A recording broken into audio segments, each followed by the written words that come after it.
a forensic analysis of the footage supposedly captured by the Apollo program on the moon. Almost literally, it was captured on Earth.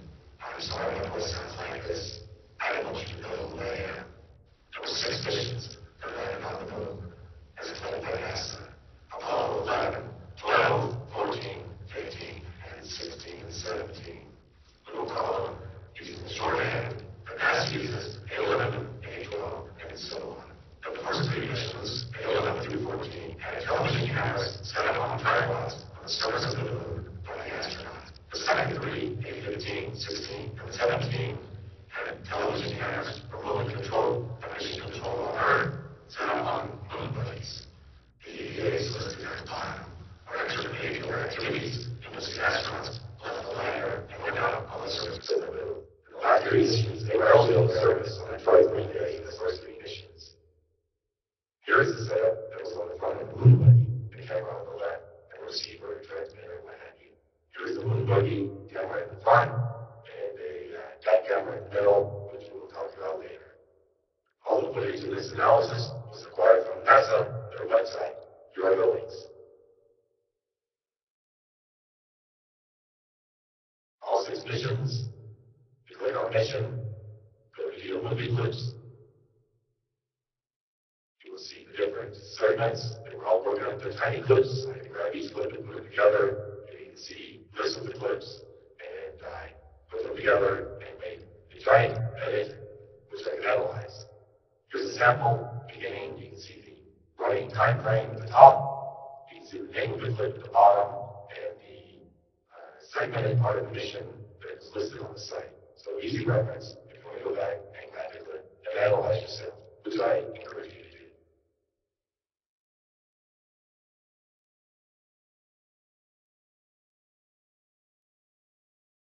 Aside from that, there was some retiming of the clips. For proper analysis, you'll find out why. It's obvious. This is slow motion and it's sped up. You can see the timing that was changed. It's the timer at the bottom, how much the length of the clip was modified. Here's another sample. You can see the timer at the top and the new frame time at the bottom. You see them running based on the factor change. That number was changed to the one at the bottom. It's not quite straightforward. There's quite a few different time changes they use. But noticing if you're named a current clip, you can see here on the list how it corresponds to the clip list of the NASA site. Easy for you to reference what I'm showing you. Go to the site, look at the clip yourself, do your own analysis, which again, I encourage you to do. I will now briefly summarize the entire analysis. I will present clips to you categorized by mission. A11 has the least to offer, except for A12, the EV camera malfunction, almost as soon as they turned it on. This is slow motion, hopping and jogging. It's quite extensive. Here I am speeding it up. You will see more in the appendix if you'd like to see that, the full extent. It's quite extraordinary. Notice the color changes in the footage that will be explained later about how the footage was generated and supposedly acquired.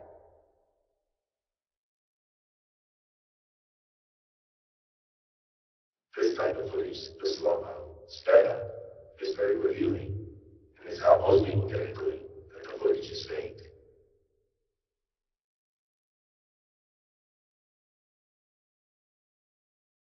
Here we see an example. Looks quite normal. Someone running on the surface seems reasonable. Well, that was sped up. This is the actual footage they presented to us, and very obviously, it is slow motion. Another example seems reasonable in that hopping trying to regain its balance, and here we have obvious slow motion, again, acquired on the surface. You will see much more in the full analysis. They also walked on the moon, not really as much as riding or hopping and jogging, that is, but I find it somewhat more revealing. It looks quite normal walking here, except for the possible footage, which will be explained later. Again, just walking. This is bad. You can tell by the factor change at the bottom of the clip. Stumbling was also incredibly revealing that this was slow motion footage. And as we show examples where we change the length, speeding it up, in other words, you can see that it looks normal sped up and slow motion at the moon speed that was presented by NASA. take yourself to is that they're actually on wires. So there's an oddity to it, but it's still very revealing. This is spasms. I noticed they were having quite a few, and I suspect it's because of the wires pulling them and throwing them off balance briefly, and the spasms recover.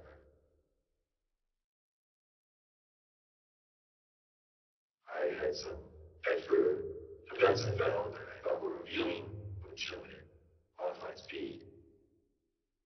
Here you can see with the log and see the factor change. That's my analysis saying it's normal when there's no factor change. This is what was presented to us by NASA.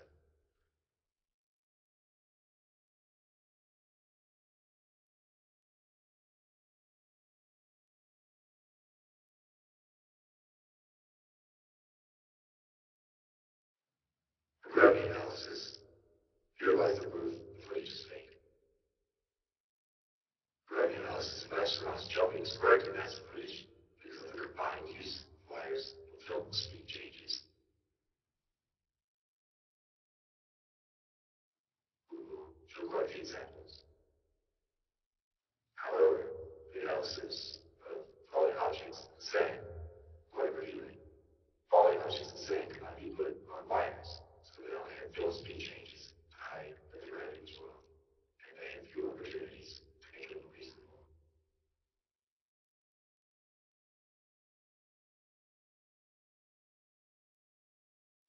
You see, it's wrong based on my analysis. On the moon, I modified the speed to make it right, and you can see the two compared together, and then my vector change that shows is correct for Earth.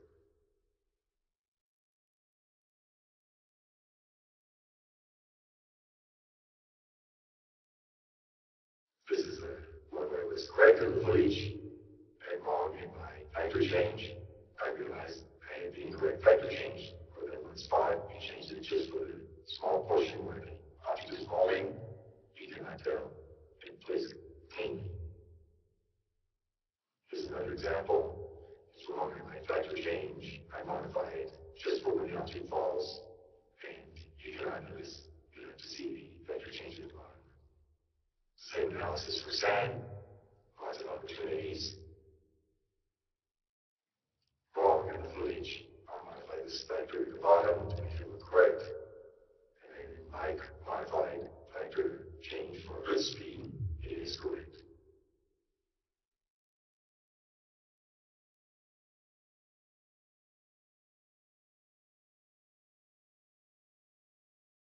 And I don't just have a few examples of this.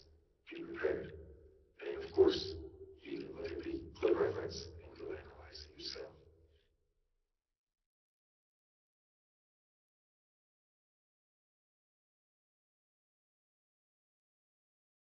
Here you can see the astronaut jumping when the sand falls faster.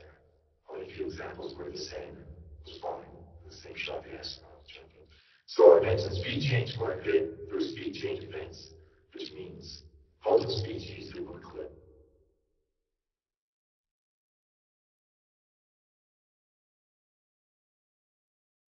Here we saw the astronaut running away. You cannot notice that I had used several speed changes. Here's the actual footage. It looks reasonable. He's moving fast, but watch. It will suddenly go in slow motion. That was presented by NASA. Here I found it because they used one factor change. It looks ridiculous here, and it looks normal back there. Different film formats were utilized in different aspects of the entire hoax. I believe the TV footage was actually captured on 16 millimeter and then recaptured by a television camera.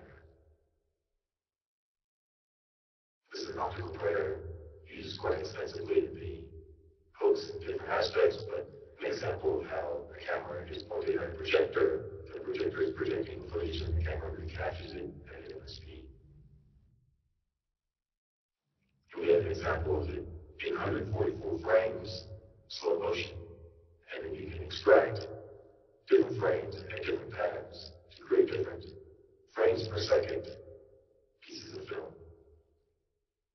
These are all the factors I had to choose were used in the footage. It's possible different ones were used, but I found these were Good enough. This is a model of the set that was used to capture the footage. You can see as a backdrop, very large moon surface reproduction set, possibly 300 meters diameter. There's an opportunity for enterprising science students to analyze the footage themselves and introduce what the size was in each instance. It was quite an extensive program conducted by Apollo to capture high detail imagery of the landing sites. In fact, an intelligence service, NGA, has been developed out of this.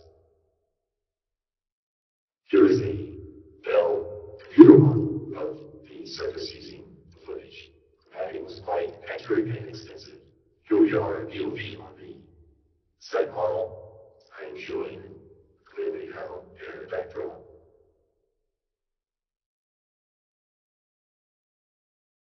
Analyzing photographs and footage captured by the astronauts and the TV cameras, we can see evidence of the sets that were used. We can find evidence supporting the use of sets. These are panoramas provided by NASA. Photographs joined as the astronaut danced in a circle like on a panorama dance.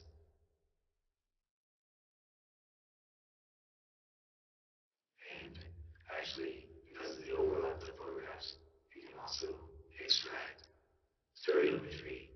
And analyzing the stereoimagery, we can also see that there is a point at which the set stops and the backdrop begins.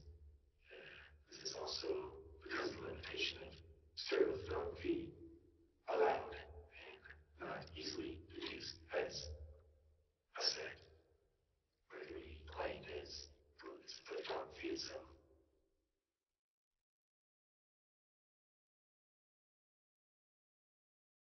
As we go further, we will talk about the wires used in training and the balance between count weight versus frame speed. And then we analyze the test footage. It will more closely match the modified passive footage of Earth than it does the simulated footage that we see here. Because of the low gravity, friction was reduced, and you don't see much of that in the passive footage. In fact, the extraordinary abilities granted by the such low gravity are hardly discernible in footage. And then we will look at footage that somewhat reveals the use of the wire or wire at the top.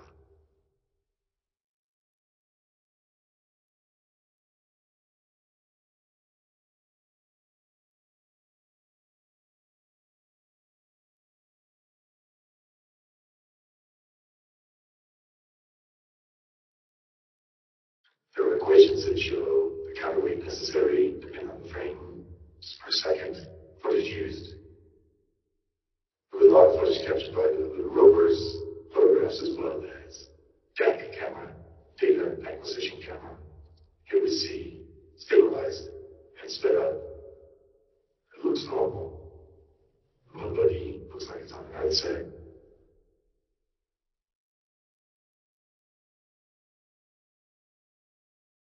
Here again, it's sped up and looks like someone's driving fast on the set. It's also quite possible this was model photography. More analysis will be necessary to determine which is which. But they had some fancy setups with a simulator.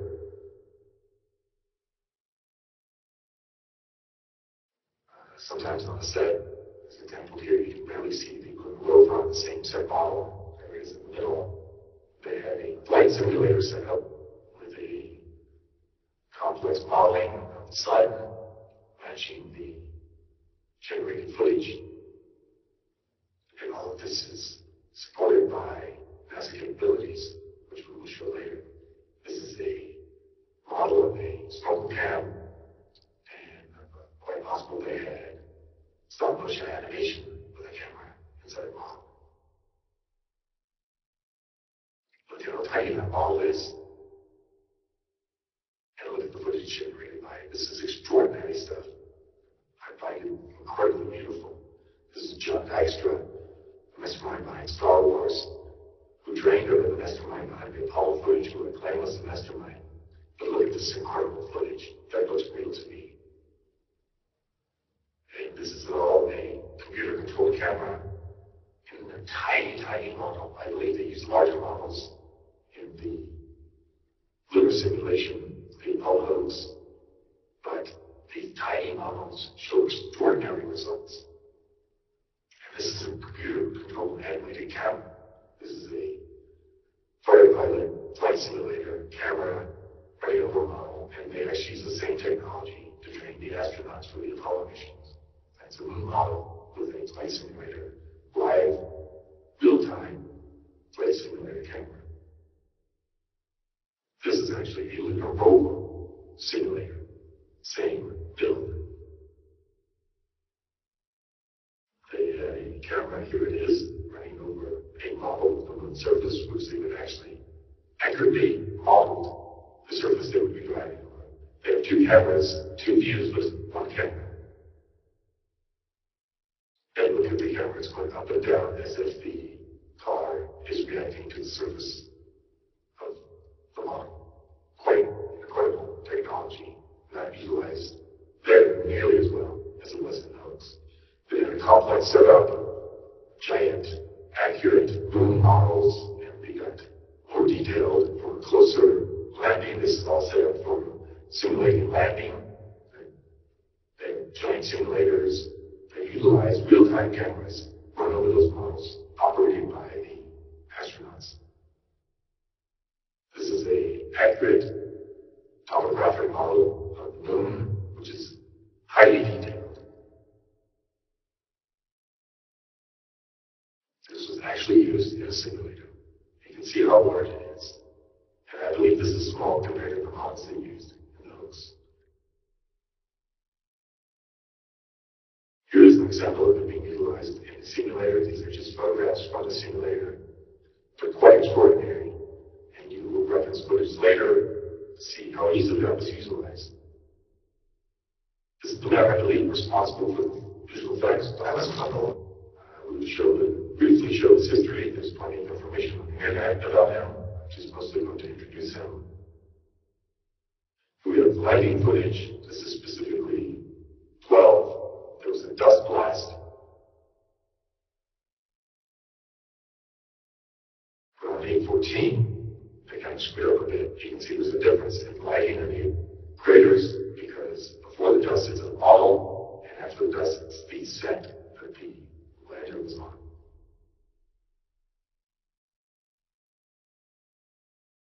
This is mission control. I believe very few there even knew it was a hoax. Only the astronauts were only astronauts were allowed to talk to astronauts on the moon. They were in on it, as well as the camera operator, because obviously the camera was recording, not live operating. And as well as agents, maybe a few agents in mission control. Gravity analysis is obviously the most important part, but I think some orientation is necessary so you understand what you're looking at when you look at the footage. Good place to begin is the moon's surface. Obviously no atmosphere of water, which of course means no plant life. And the brightest photography of family stars aren't visible. No water also means no erosion. There's erosion disappearing, and of course you end up with rocks and boulders and so forth. And craters. No craters in this view, but you can see the simplicity. The simplicity of the surface also allows for easier simulation of the footage of the landscape. TV cameras are used. This is TV camera on rover. It's actually quite large. You'll see some footage with an astronaut next to the camera. But they use a rotating disc of red, green, and blue, and capturing 3 scans per frame, actually. And you end up with this kind of rainbow look to it.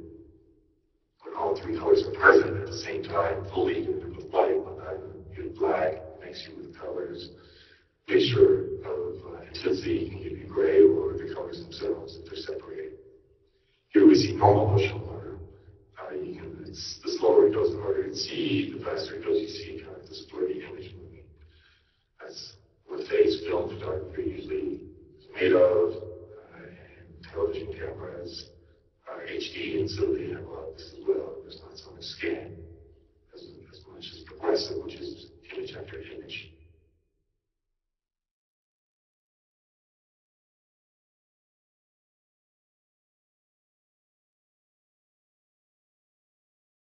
This is what many of you used to in the past when you saw a TSC video. You would see hard scan lines and even scan lines, and as the object moved, you see the separation. They call it combing.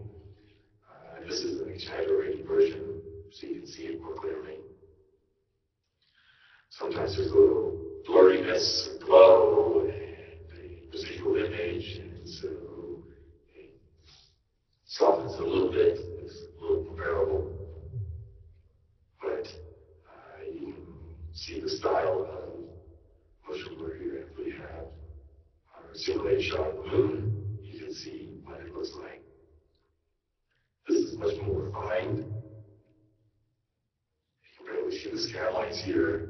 This seems like it should have been a preferable way of capturing the moon footage. But there's an advantage to the hoaxers to use the progressive red, green, and blue, and then that will become clear later. Here's the refined with the glow and residual image, which provides this kind of trail, which softens the effect.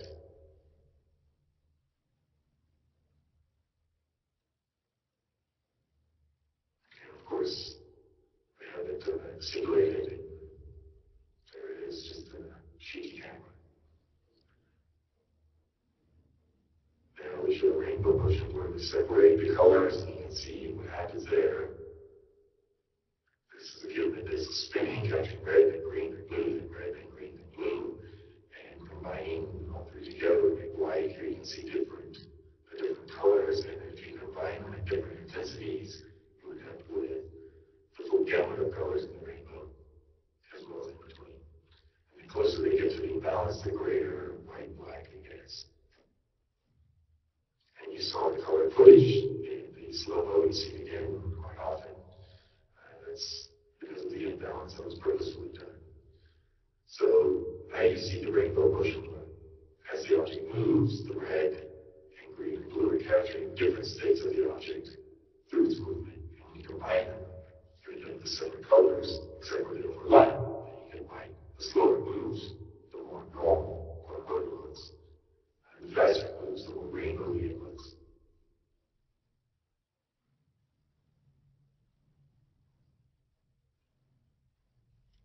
And then we can add the glow effect as well as the residual image, and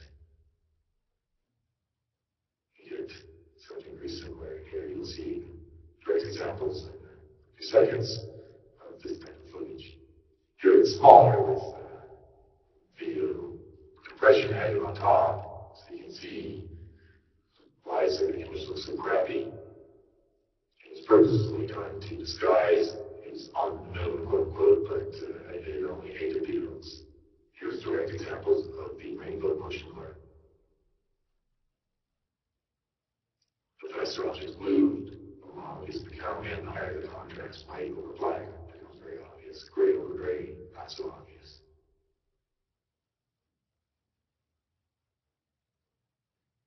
Some of these are moving, that's why you see them repeating, because they're just short clips. This is the full presentation. You'll see this throughout the analysis, except in a few cases in which I have put them in the appendix, so you can see the full presentation of the clips. But in this case, there are a few enough clips that showing the entire presentation I think is advantageous, and then we will go through specific examples.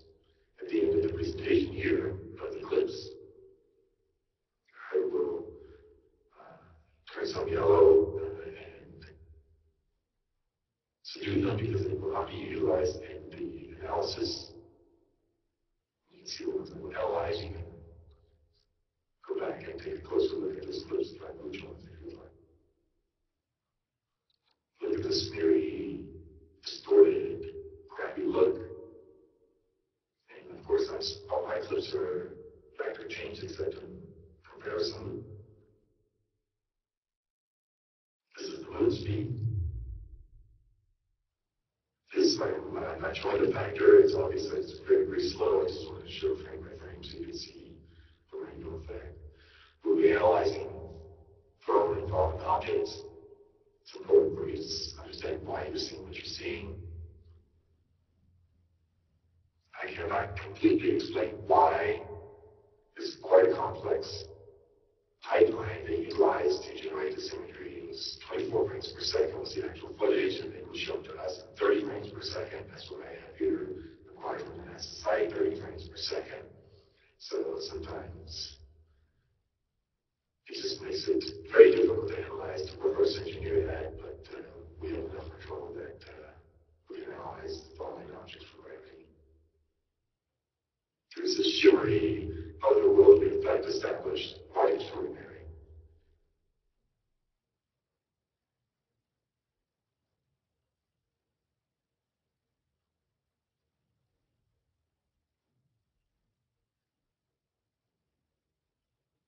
This is, of course, very slowed down, so you can see the effect. Here, sometimes you see this, it's compressed to one image, sometimes you see multiple. It's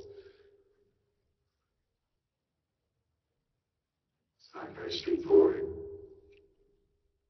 We may never fully understand how they generate the imagery, but we have enough control again to analyze for gravity. So you can see the severe compression as well as distortion.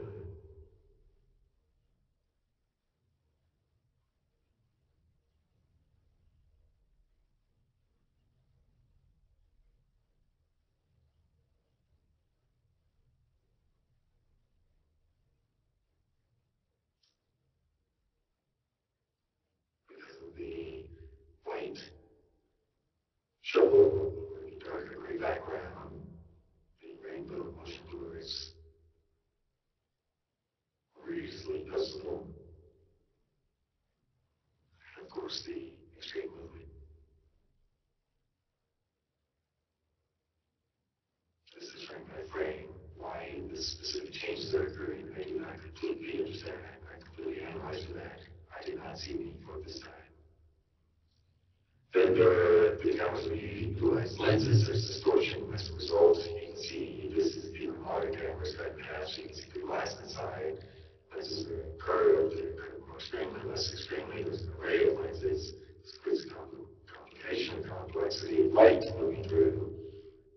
You can see extreme curvature here, depending on the lenses utilized, you end up with a certain amount of distortion. Here is a graphic example of distortion. This is the fisheye, extreme fisheye, and this is the opposite.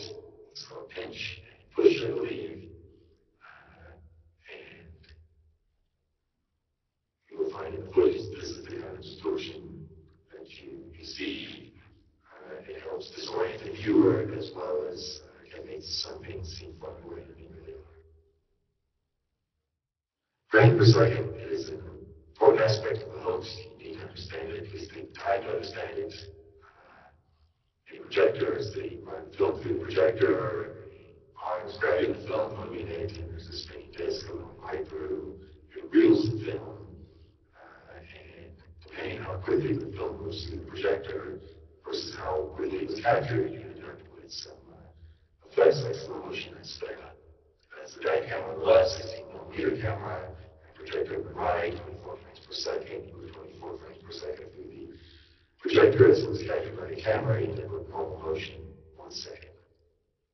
Here's a 144 frame strip.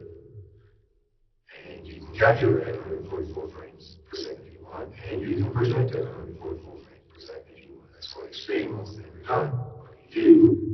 1 second of action captured at 144 frames per second, projected at 144 frames per second equals 1 second of action. However, if you project that same 144 frames at 24 frames per second, you end up with 6 seconds of action because it's 6 times as long the footage as the 24 frames. That's extreme slow motion. Here's an example. There's 24 frames Captured and projected is 144 frames per bottom, captured and projected at 24 frames per second.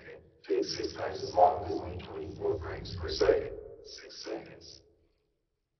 This is accomplished by the optical printer mentioned in the summary with a camera pointing at a projector, projecting one frame at a time. The camera clicks, and you can skip 3 frames and capture another frame, and you can do it any pattern, however you would like. Effects are accomplished this way too. So here we have 144 frames per second film strip, and here we have 24 frames per second. We can fill those 24 frames with different frames on the 144 frame strip using our optical printer. You can see the pattern I use, the frames I use. This will give us different frames per second. We can recreate frames per second depending on the pattern we choose. And this was very significant in how this hoax was accomplished. These are all the specific frames per second I have extracted from the footage and I believe were utilized.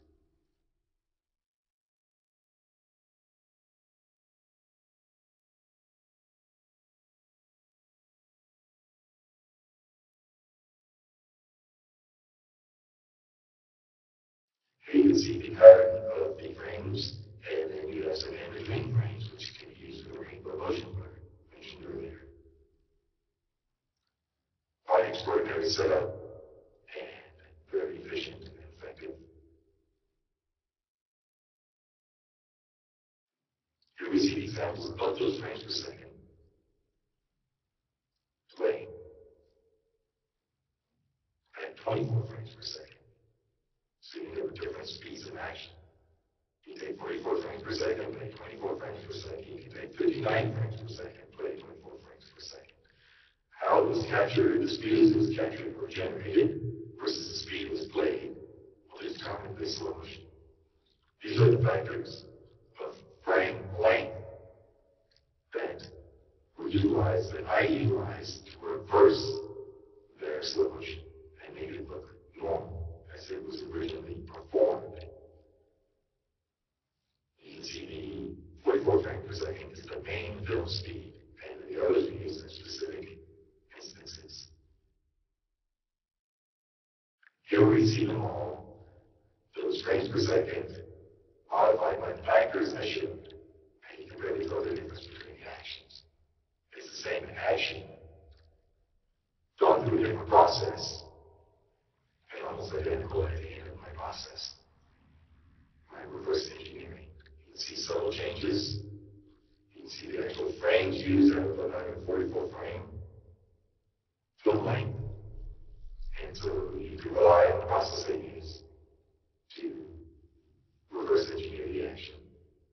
Now, the other complication mentioned was the fact that it was captured at 24 frames per second, yet shown to us and presented on the website at 30 frames per second, because that was normal in TSC, FPS.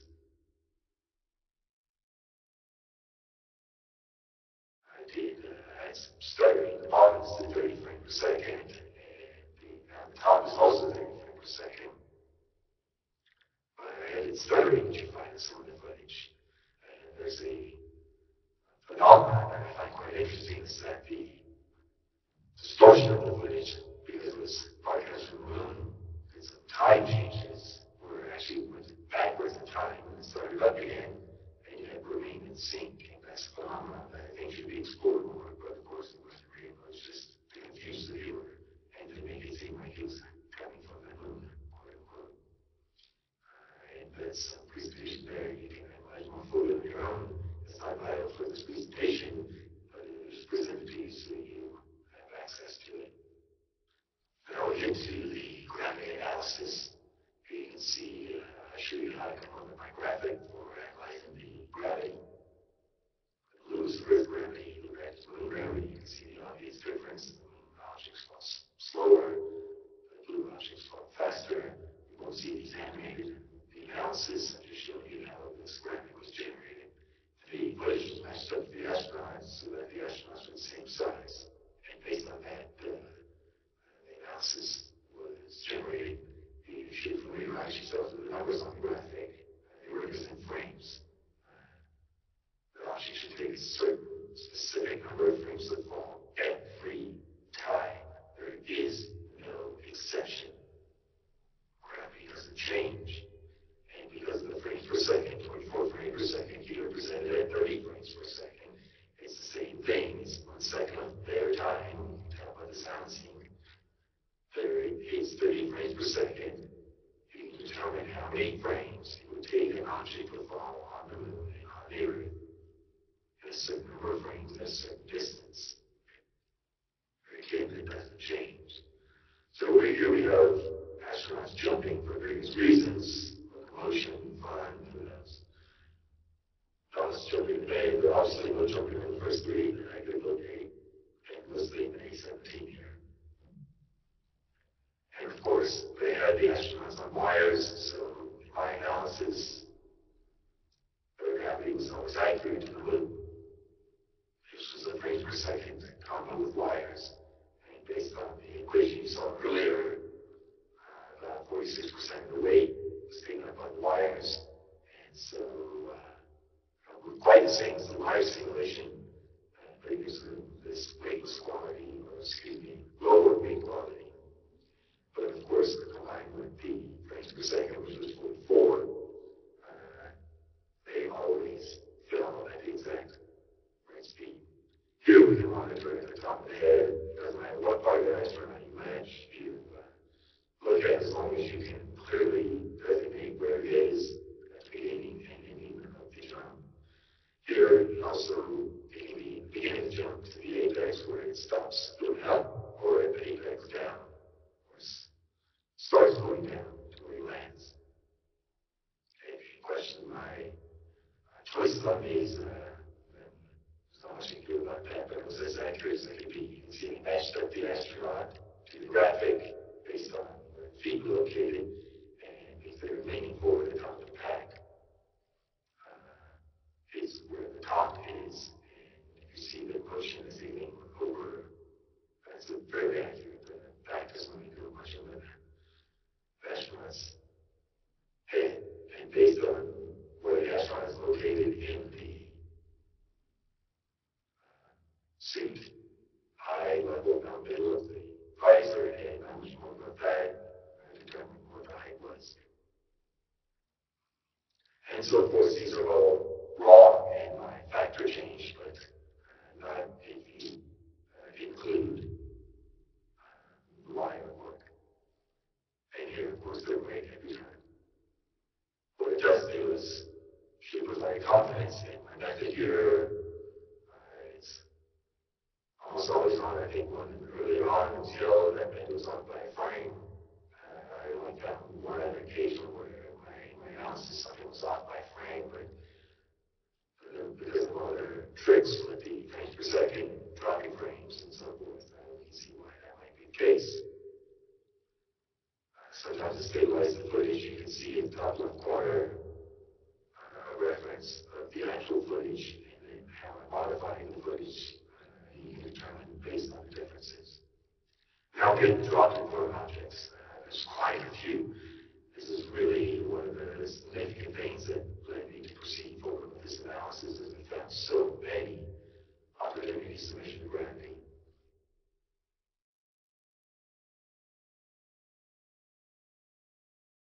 You just saw the classic hammer and feather, but that was one of many. So with us here. And they live in the moon, literally, in the last missions. And quite a few opportunities to be clumsy, either walking around the wires, running around the wires, and acting very comfortable on the moon, where it's a very dangerous environment.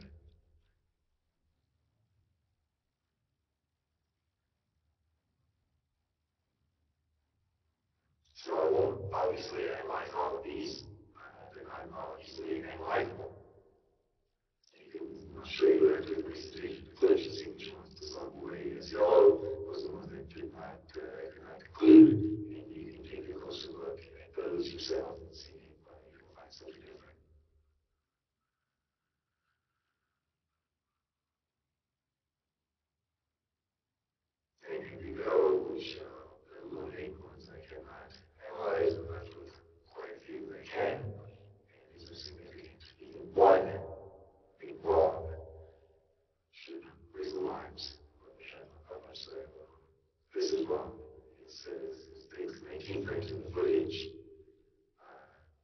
height, you can see that should be 23. Modify the frame length factor to create that. You can see the difference as I show them side by side. Here we go, side by side. You can see the modified one definitely goes slower as it should on the boom. And there's my factor of 5.4 down there, and it was correct. Don't go, you can always repeat these, pause, replay, if you want to see it again. I really showed them to make the difference clear. It was 22 in footage. I modified to make it 30. Here you see them side by side. This is something I earlier. It's 8:14. You can see really an incredible distortion. It's really incredible how they try to hide. Makes footage itself is also terrible to look at in slow motion, the percentage speed, but the speed makes it worse. So it was 21 in the raw footage here. 31 modified is correct. See the difference? Should be 31 at that height. There's quite a bit of difference at 10 frames, so I'm talking frame rate here. And my footage was 12, which was correct. I say my footage, my modified version of footage, based on the frame per second factor. 21, 30, you can see the difference on slower takes, those longer takes, and my roads just one way slower. Some of these are it's very questionable, but it always plays out. It's correct in mine. It's way off in the moon. That's the footage. And modified, and you can see the difference. So once you're running through these again and again and again, it just keeps going on. You can look at these more closely. I just want to present them to you. And you can do your own more careful analysis of my analysis, which you should do. I would like you to spend the time to confirm what I've discovered here. Here I took the astronaut and then I moved the graph, measuring graph, to where the action indicator bars are when the frames hit. You see it turn red, and notice that already. And it gives you references the same size as my astronaut graphic. I just moved it separately. So the astronaut graphic is there to establish an accurate sizing or measurement, and then the overlay graphic is moved to more accurately show the distance you have to travel in the frames.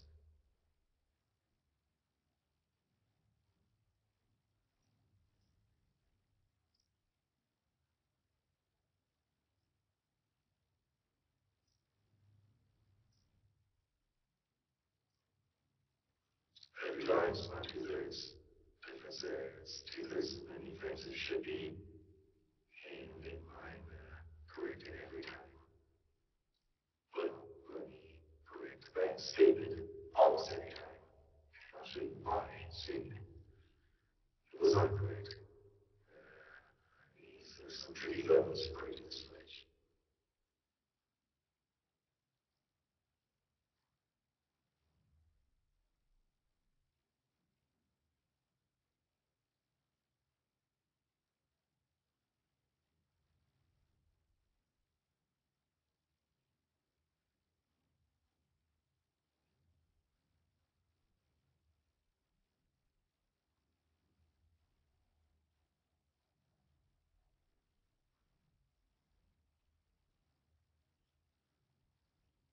This is quite extraordinary.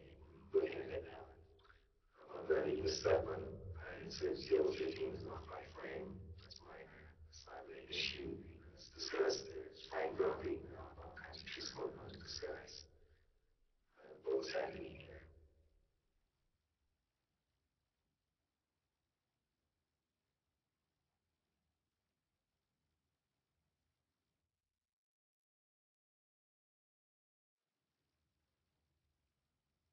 When you see the yellow graph there, it just means I've done some stabilization, and I put that there as a reference. This hand, usually hand does stabilization enough that we can measure. Here you can see less distortion fairly obviously because I'm stabilizing. And you same objects in the background to get stored in the same proceed edge of the frame. Now these are the past one and this one are really extraordinary things. What's happening here is it's wrong in my footage. I was like, why is that? I realized they did a frame adjustment. Notice the factor change at the bottom. 0.41 was 0.54, 0.41 back to 0.54. They changed the factor during the throw, the object movement, to simulate the move proper speed, and jump back and you can't tell. There are many opportunities for this in this. I have a little section on speed change events. You can see how often they use that technique to disguise their methods. Again, you can see factor change. This is a hard one because the camera's moving so much, but it's clear for me. You can see I have multiple versions of the graph. So girls, one is in the background. You can see two moving astronauts because I'm trying to have myself far when I do the factor change in it once. 0.41. Why 0.41? Because that's you take Earth's film at normal speed and you have to multiply the film speed length by 0.41 to achieve simulated blue gravity. And that will be explained further later in the analysis presentation.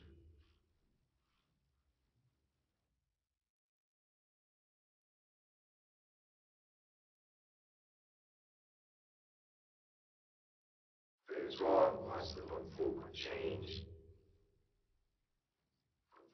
There it is, and then change back. Here it is. It's going to happen again. 0.41. Unless you're waiting the bottom, you don't notice these changes. Because they could do them on these, they did. They didn't do it every time, so that's what I found was wrong. Think of all the movement taking place. Look at the factor change timing. It's amazing that it works so well.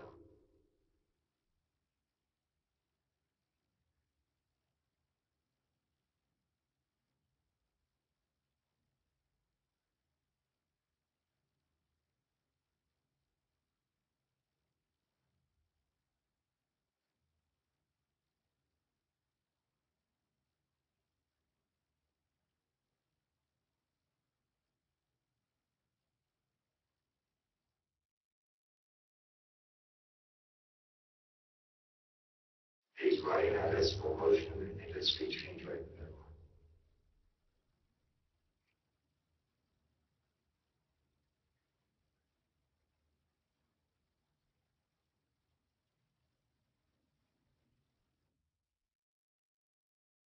You can see the extreme popping and mugging out of the footage.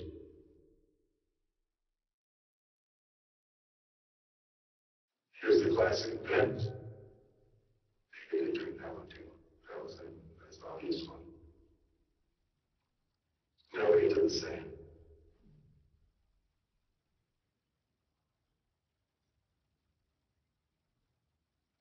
Basically, when I did my analysis, I looked through all the footage several times. And anytime I found sand falling, I marked it, separated it as a clip. So here I'm seeing every time I found sand falling. However, when I do the analysis, you see I limited to the ones that I thought I could analyze. Because of the marking of the image, and especially sand, separates. Once you get a clear indication of when it starts and stops, going up or going down, you can't really analyze. Sometimes you don't need where it stops, you just need enough frames that you can say, I've seen it move. And again, as we get further missions, A17, not always the case, but has more. A16 and A17 are almost always the jewels of the missions for analyzing footage.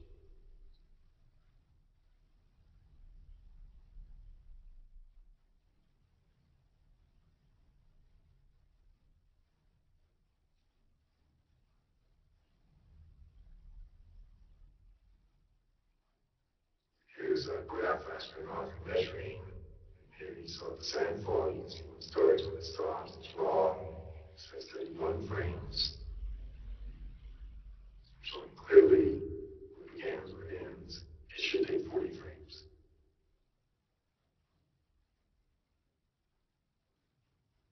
Now I'm confident in my discerning when this thing starts to fall, the edge, front edge, when it hits the ground. And it's great to my pleasure.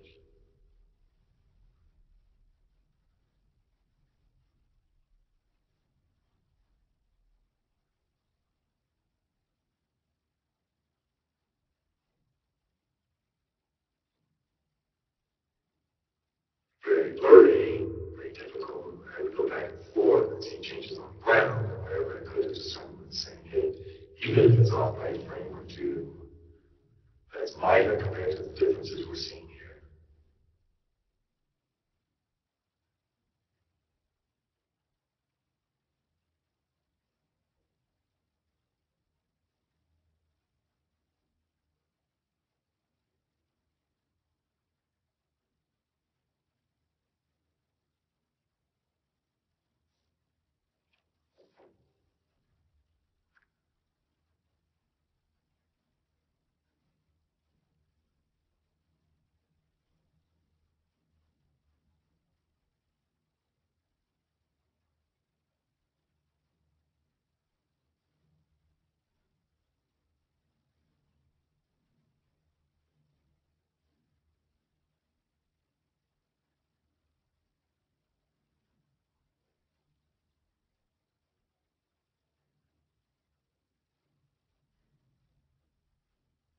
Here you can see a difference when I stop before it hit the ground. I can really clear where it hit the ground.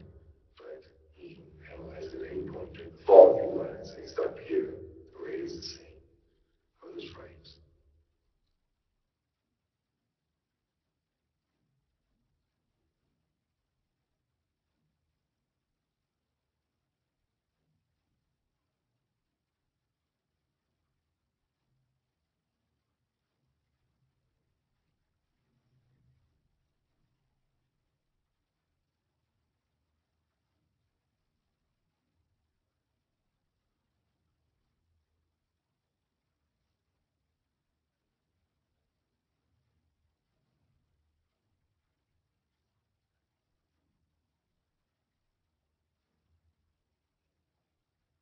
Again, please notice the clip is referenced at the bottom. You can go to the master site referenced earlier in the presentation and look at the evidence yourself and determine for yourself what's going on in the footage.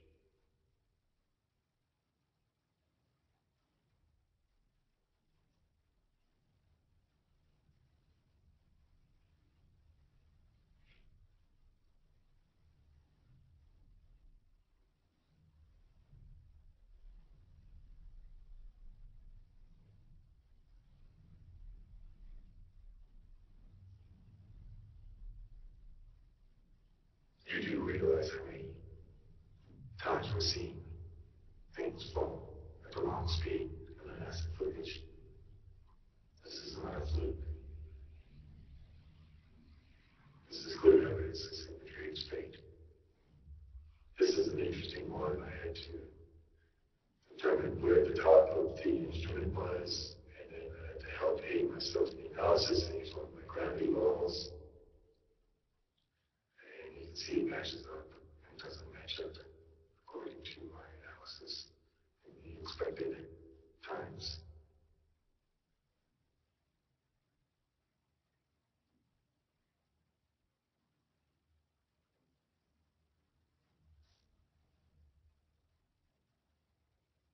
Here is the top of the sand. Here is the top that falls, and you can see it disappear. That's a great time to determine when it starts and stops falling.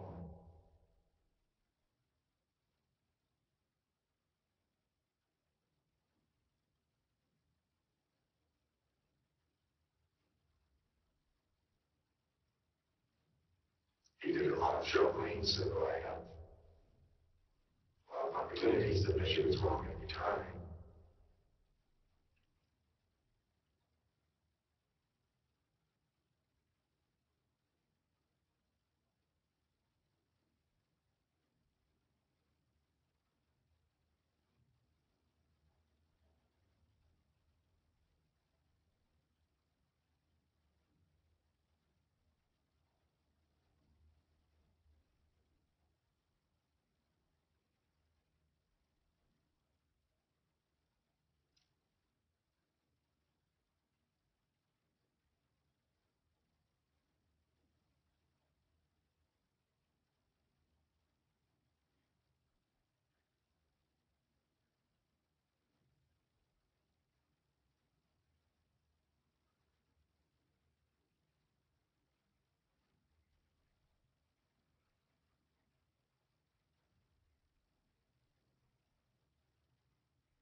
of course, they do the same thing they did with the falling objects. Whenever they could, they did a speed change event.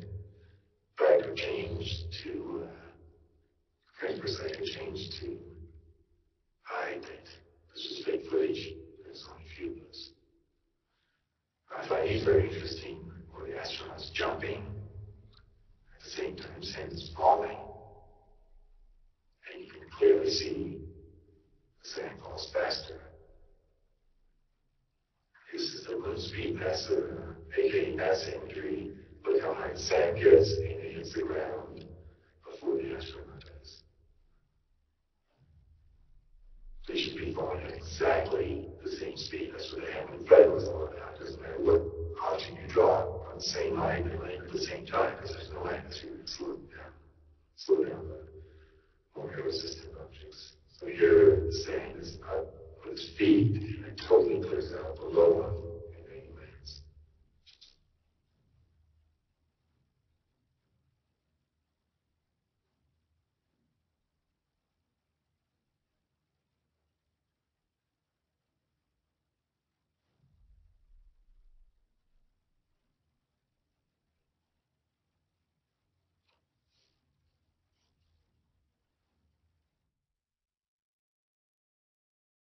These are the famous jumps, and they're the more obvious ones to me. Sand is up there with his feet.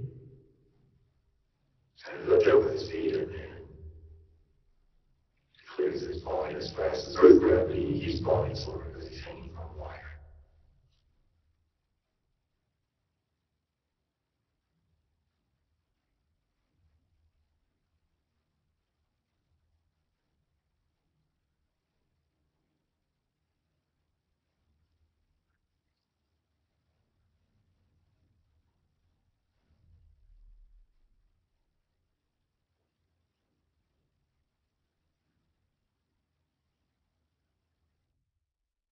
Here we'll go through speed change events. These are when the film factor, frames per second on their end was changed midstream. When we're looking at the footage that is, they did it quite often when we weren't looking at astronauts. And here we have examples where while we're watching the astronauts move around, they change the frames per second for various reasons. Quite often, early on, they did it whenever the astronaut came close to camera. And you'll see, as you saw earlier when I disclosed the frames per second they used, they didn't slow them down as much when they were close to camera or doing detailed action, because it looked too ridiculous. So they had to make it look more normal, as if they were behaving more normal with their hands, for instance. When they're farther away from camera, they got away with more. But as they ran the camera, for some reason they thought they should be moving faster when they got close to the camera. So they did a lot of that. Sometimes they did it oddly. I'm not sure why they made the decisions they made, but they did. They thought it was necessary. Lewis and Brownie, they were right. Although I think one of the main reasons they've succeeded so far for 45 years is no one's fully analyzed the footage as I have. For the most part, it's been accessed, but thanks to the internet, I had access, I found it, and I decided to look at all of it. And what I found was amazing. And we're going through all these events. If you watch the factor at the bottom of the footage, you can see it change midstream. Sometimes they're significant, sometimes they're not. I'm showing you all the ones I found. However, in the presentation reveal, I will only show the more significant ones.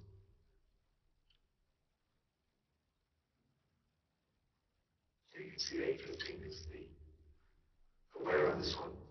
You can see it already, most of them. Okay, he runs away from camera, but he's running. This is my change. You can see the factor change at the bottom, and he looked like he was normal. You can't see the change unless you look at the factor at the bottom. Here's the NASA footage. He's running the same as the live footage because there's no change in line, and then something's running slow motion. You're not really going to notice that unless you. Why did I notice it? Because I did this factor multiplied 4, you look ridiculous, and then you look wrong. So I also saw the footage of that factor, analyzed it, and found out where I had made speed changes. Here's another example. It seems the same thing. Their speed, what they did is that was started on, and here it's right bringing the same speed and watch. It's called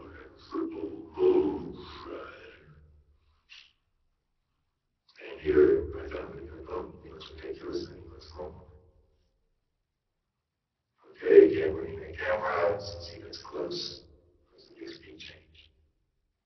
That was a significant one, 0.718. Here's their version. And you can even see the speed change there. They found moments where his foot hits or he jolts or something that the speed changes.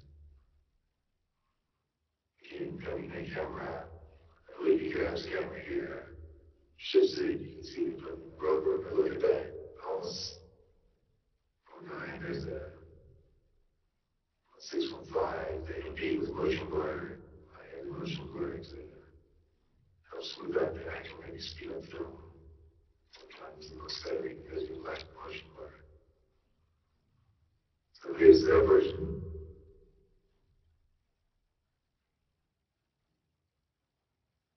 Look how fast he's going. So then he slows down.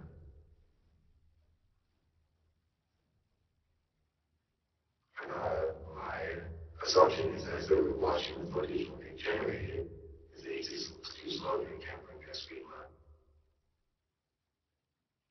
Here it is at my 0.54 factor. And as I was analyzing footage, I said, what? I look like a clown.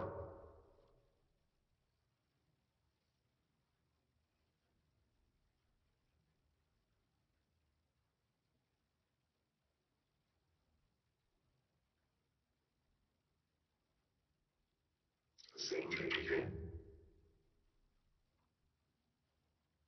Quite a few times he thought it was necessary. It was hardly noticeable. Of course, you speed up the footage, and look.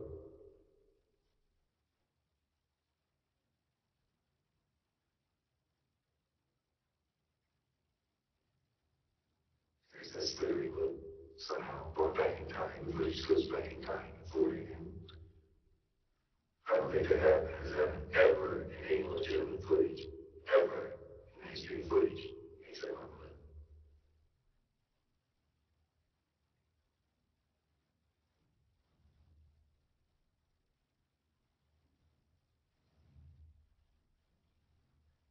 So, don't let's say he changes here, did he? Or the subtle change in slow motions, but when I was looking at here, he was fast. And he did just look better. I'm sure I missed many times exactly what the changes are they made. I just think the most obvious ones, the ones that stuck out to me. That was the change in the middle.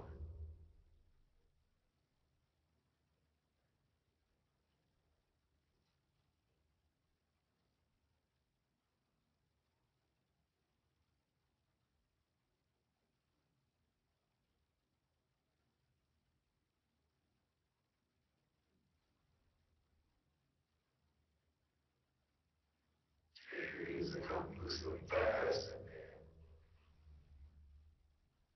seems to go decent speed, and then next. So here we are at the standard 0.615 or rover activity, and then it changes to the normal way.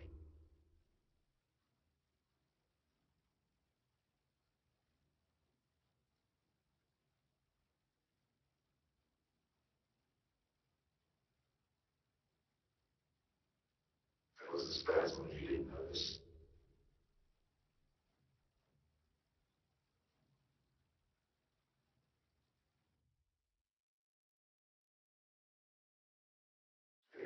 is that my constant factor, there's a spasm. You don't notice it here. It was proper at 6.615 earlier, and it wasn't proper. I had to find the time to change as they became standard practice. When I near the rover, find the factor that works, and as they are farther away, the different factor, and so forth. So I just look for the opportunities to change so that I probably most likely did not nail it precisely every time, but did enough to show that it occurred.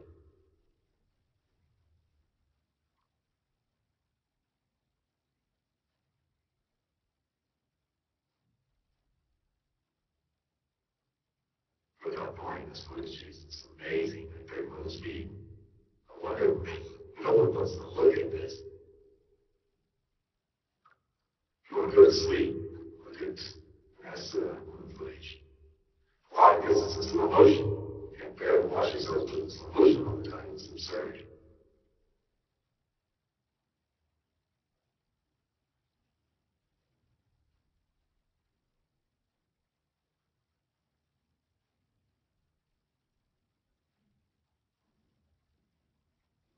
So again, my standard way of showing this to you is my determined way that it was the factor that needs to be utilized. There's a speed change. And then I show you the NASA footage. And then I show you the constant factor that I first created, and which was revealed that there was a problem. And I had to do speed change adjustments.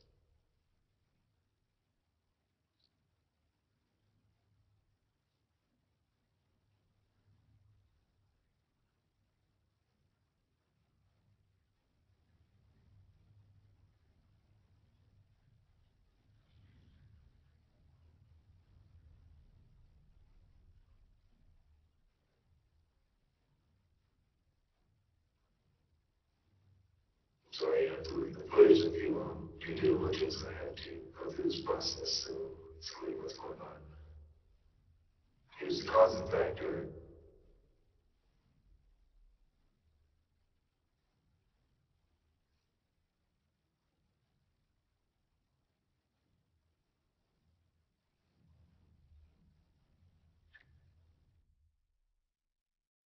This one is an example of how obvious. There's the speed change between 0.57 and 0.54, not dramatic,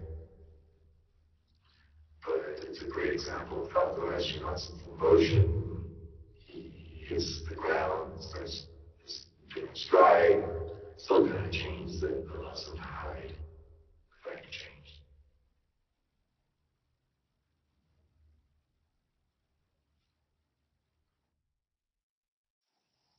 Okay, now we get to, I find very interesting, the slow motion aspect. As you can see, the Hobbit enjoying extraordinary amount. They did a lot of movement on the moon, the footage,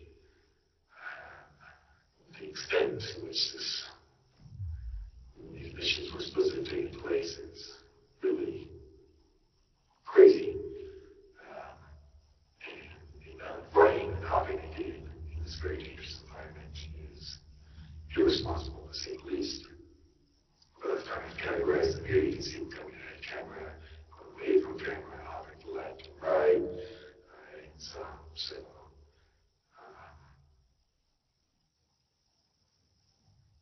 at the full resolution of this, you can certain which ones interest you the most, look at them, but there's so many.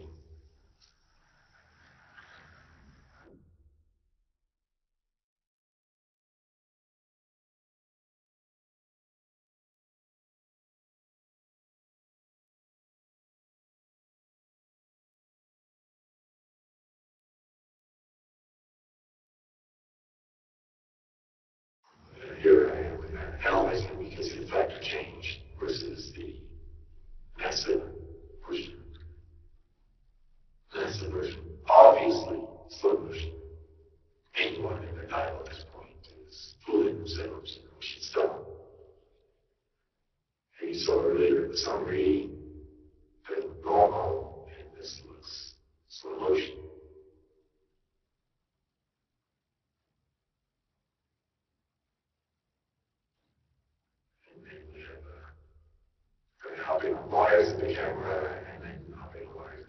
slow motion.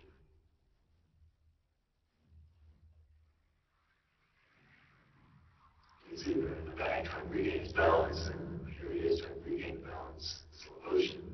That's just an ancillary to the back running the camera. But you'll see more of that in the stubble section. Here he's walking. I actually find walking more revealing than the hopping and jogging, because it just looks like a guy walking, even with the wires on their back, holding their butt. And when you compare it to the wire footage in the wire section, you can see it's much closer in action to the guy not on wires than it is the guy on the full moon simulation wires, which has him sideways. And these are all short clips. When we do the reveal, you see long clips, and it's almost laughable.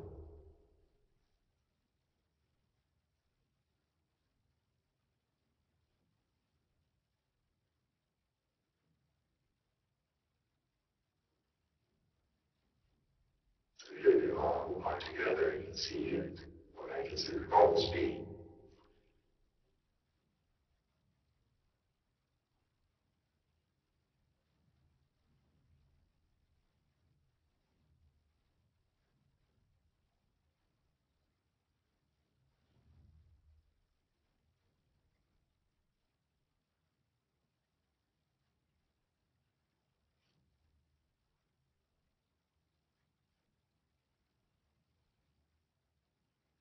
Even in this crappy footage, you can see the guy walking normally, but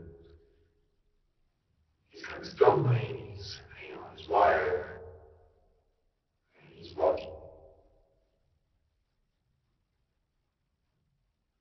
This is a great example of this loaded suit, which you can see below the suit section. See more of an explanation of what's going on there.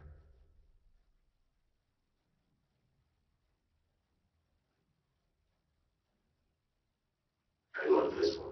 Look, he's just walking on the moon. And of course, this is the vector change. You can see the vector changes, which is on 0.54. This is a 0.57. This is more detailed action.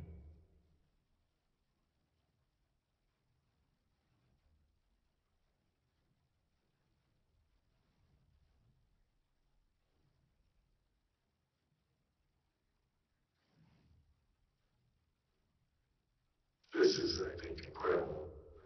I mean, you would have walked over rocks on a hill, on a hike, and you're maintaining your balance while doing that, and there, you just do a little stutter. It's amazing. This looks like all the guys walking in the desert. A little odd because 46% of their weight is being lifted up by the wires.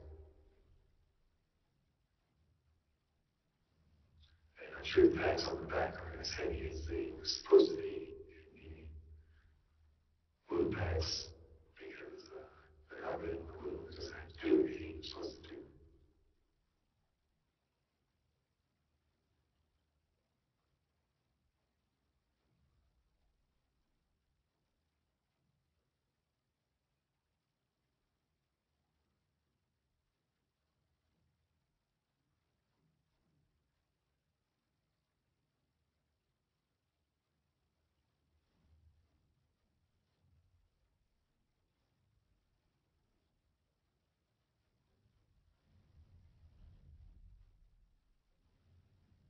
You can see the camera is almost constantly moving, very slow and it's still. And all kinds of things going on to keep it busy and keep you from figuring out what's going on, keeping it noisy and cloudy.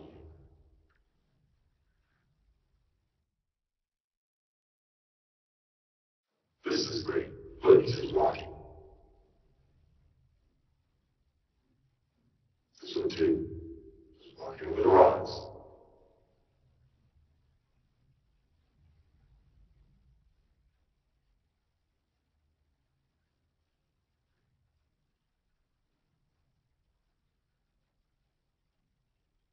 See those subtle moments of him catching his balance. just in a step.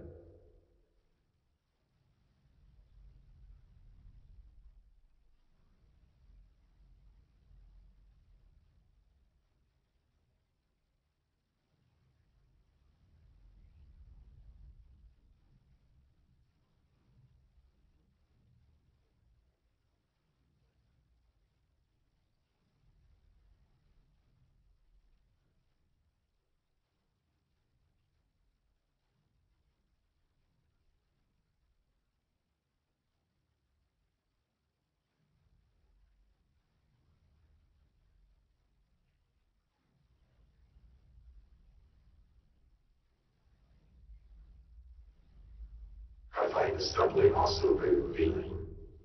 Catching your balance, trying not to land on your head. Instinctively, we all move quickly to prevent catastrophic damage to ourselves. And there's not much you can do about it. It's just reaction speed, natural. And here at the factor change versions, you can see them performing these normal jerks and very quick adjustments not to fall on their heads. Whereas in the balloon speed, you'll see it's obviously slow motion.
There's some of these things again. It's because the sand has oil in it.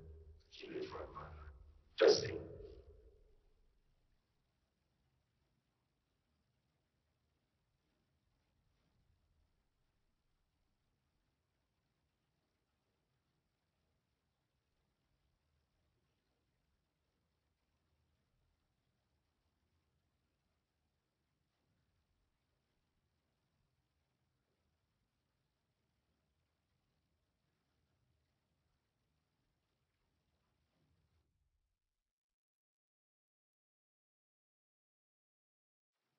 Quite sad. Well, we won't look at all of them, but we will look at a lot of them.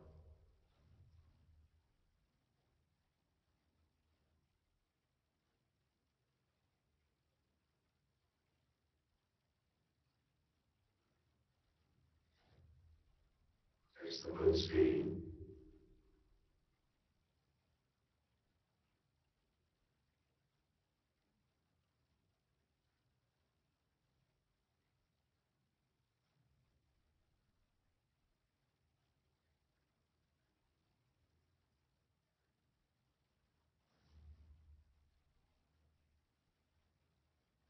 Some of the items are noticeable as odd in the moon speed represented versions because you don't accept the action as what it really is. But this,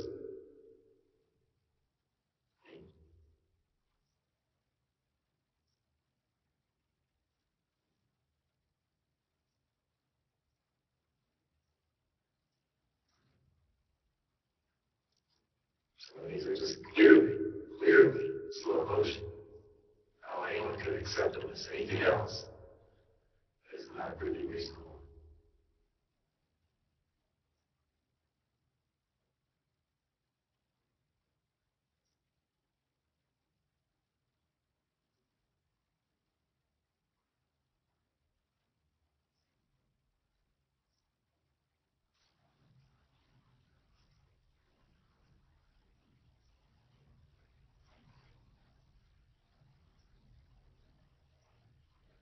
through that.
Surely you know that when waves on earth, this is just slow motion.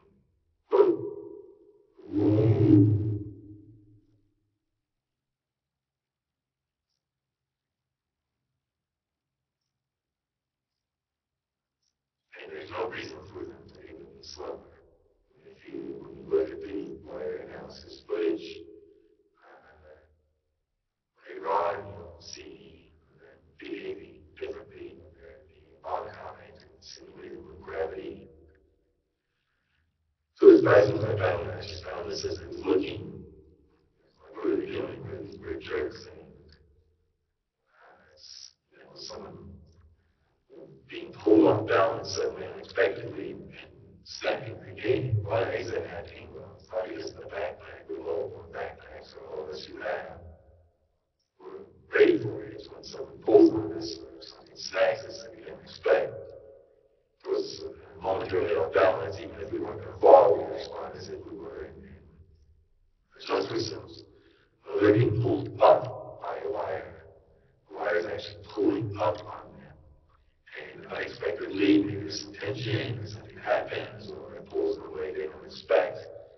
And they react to it and adjust to regain their balance.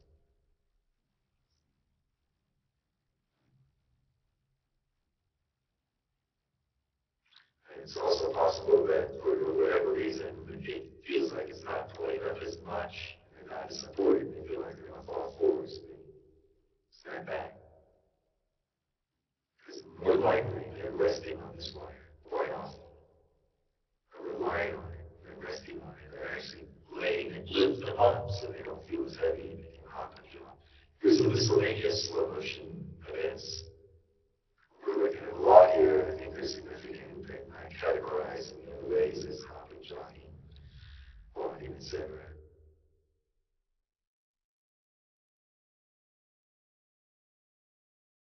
They had notebooks on their arms, and here you see moving slow motion. And I have a few examples. Look at the book, him, the various astronauts, and I believe the astronauts are the ones, the actual Apollo astronauts are the ones in these suits. It gives them the experience, quote unquote, being on the moon, so they talk about it later, that's something real to talk about. But here you can see the sped up versions, the factor adjusted versions, it was normal, just turn pages. Here we pop up a rig, here he's doing it at massive speed, we pops up a rig slowly.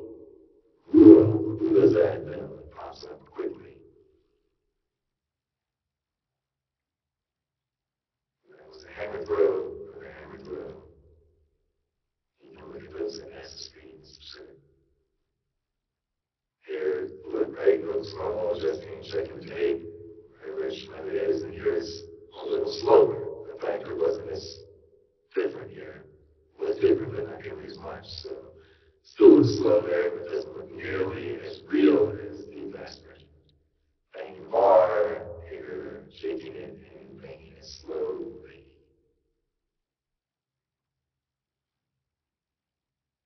Look at all the front frames, pop frames, and stuff they got going on here, but even so, it was like shuffling these sliding down papers, wherever they are, and here, slower. Not so bad because the factor wasn't adjusted as much, but what we just saw, the factor change one looked natural. This one looks close to natural.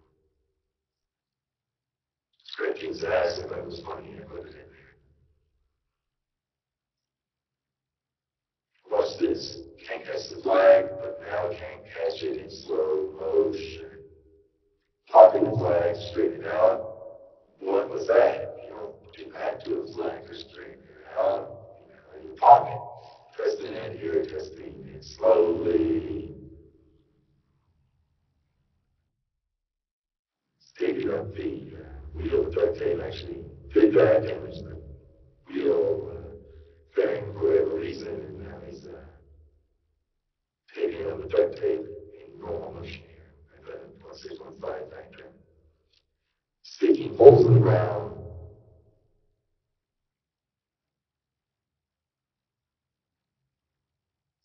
Looks normal.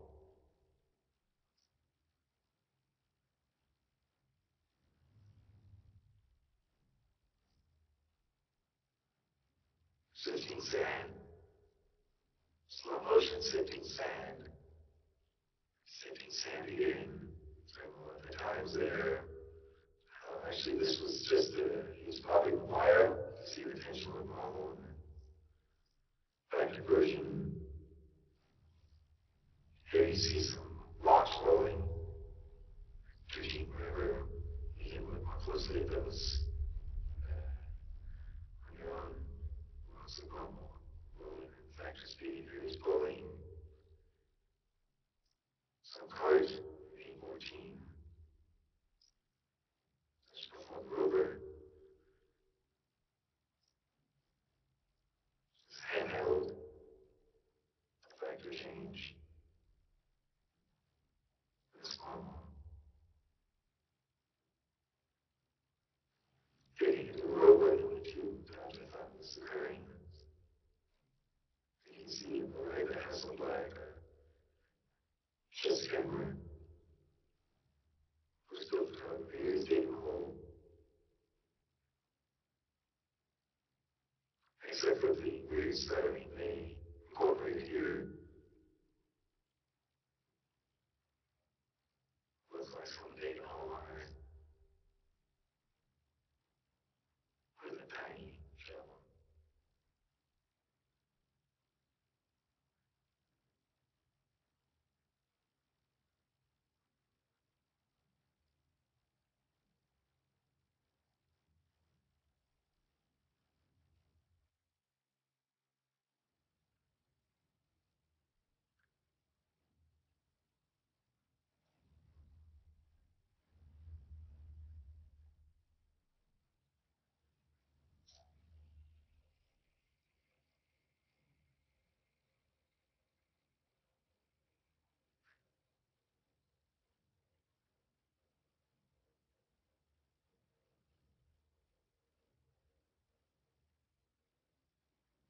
There's a lot of this because I think it's important to watch this and see how consistently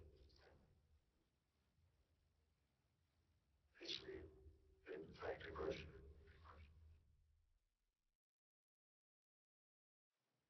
So that we've looked at the footage extensively, we're going to move forward and examine how they did it.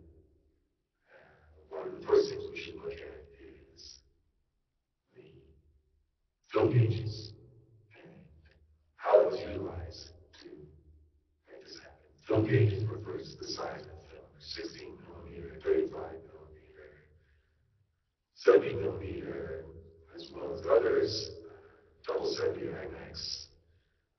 Depends if the film was sideways, vertical, it was used to capture. And then how those compare to each other. Basically, if you use a large film format like the IMAX, you can use smaller and recapture it using an optical printer and have plenty of resolution for the smaller format.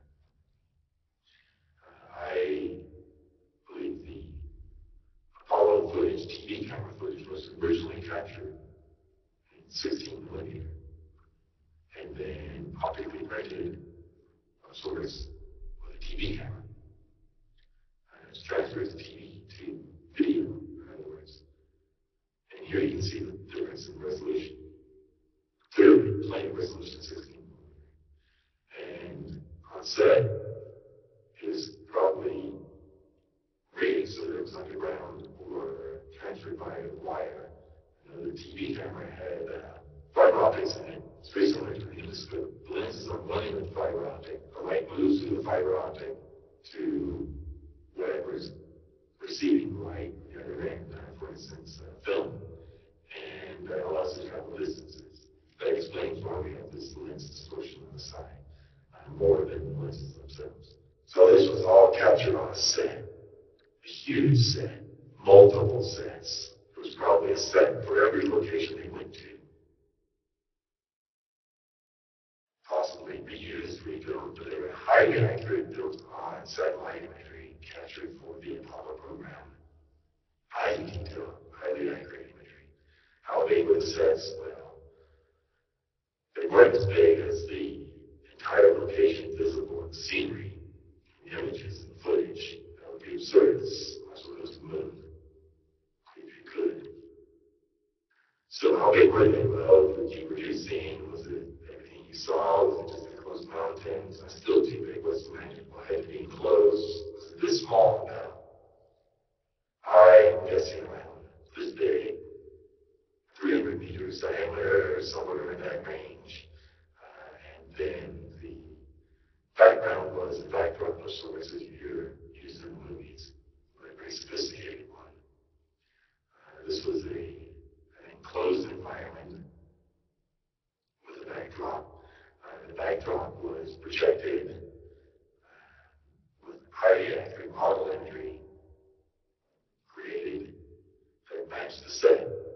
Everything was highly accurate to what the moon looked like, as accurate as possible. And then the higher detail was made up based on what they saw. There were advanced satellites, landers sent to the moon, unmanned. They took pictures and they used that as reference. The projection method was photographs of the model with soft boundaries and mosaic together, just like the panoramic images, which we'll learn about. Because of the nature of the moon, the grayscale, the boundaries are fairly easy to do. Here you can see mountains in Cinerama. It's very similar to Cinerama technology from the 60s, well known by Douglas Trumbull. And here you can barely see the boundaries in the sky. You can't see them at all. You can only see them because you know they're there. And you use a little more attention, you can improve them. At the bottom, you can't see them here. At the top, you can. Here you can see the size of this projection compared to the audience. This is a graph of the setup. There's 3 projectors. This is similar, but not necessarily how it was accomplished on the moon set. But they had a camera on the model, turning around, taking pictures around the location. And what the projection allowed them to do was change the image on the backdrop as they needed. And these are huge projections, but that's not a difficult thing. As you can see, these are moving projectors. The backdrops on the moon set were still images. Here is the calibration for the 3 projectors. They were projected and used that to calibrate the placement of the images on the screen. And then they did that for the backdrop. This is an example of the moon model. And you can see the lighting. You have multiple lights, not one light like the sun. And there is a boundary, but it's barely noticeable on this very simplistic model. And this is not an uncommon thing. You can see it's the Star Wars and they had a backdrop for their hot scene, and that's because it's all white snow, mountains. It's not hard to make that look real enough, especially if it's on the moon, no one's seen it before, and it's just grayscale images. This is a real Apollo set built outside. That's a giant rig that holds up the lunar modules so they can practice landing the thing. It's a cheap, because it's hanging from wires, so it's not going to flip over. There's doubts the thing would actually work.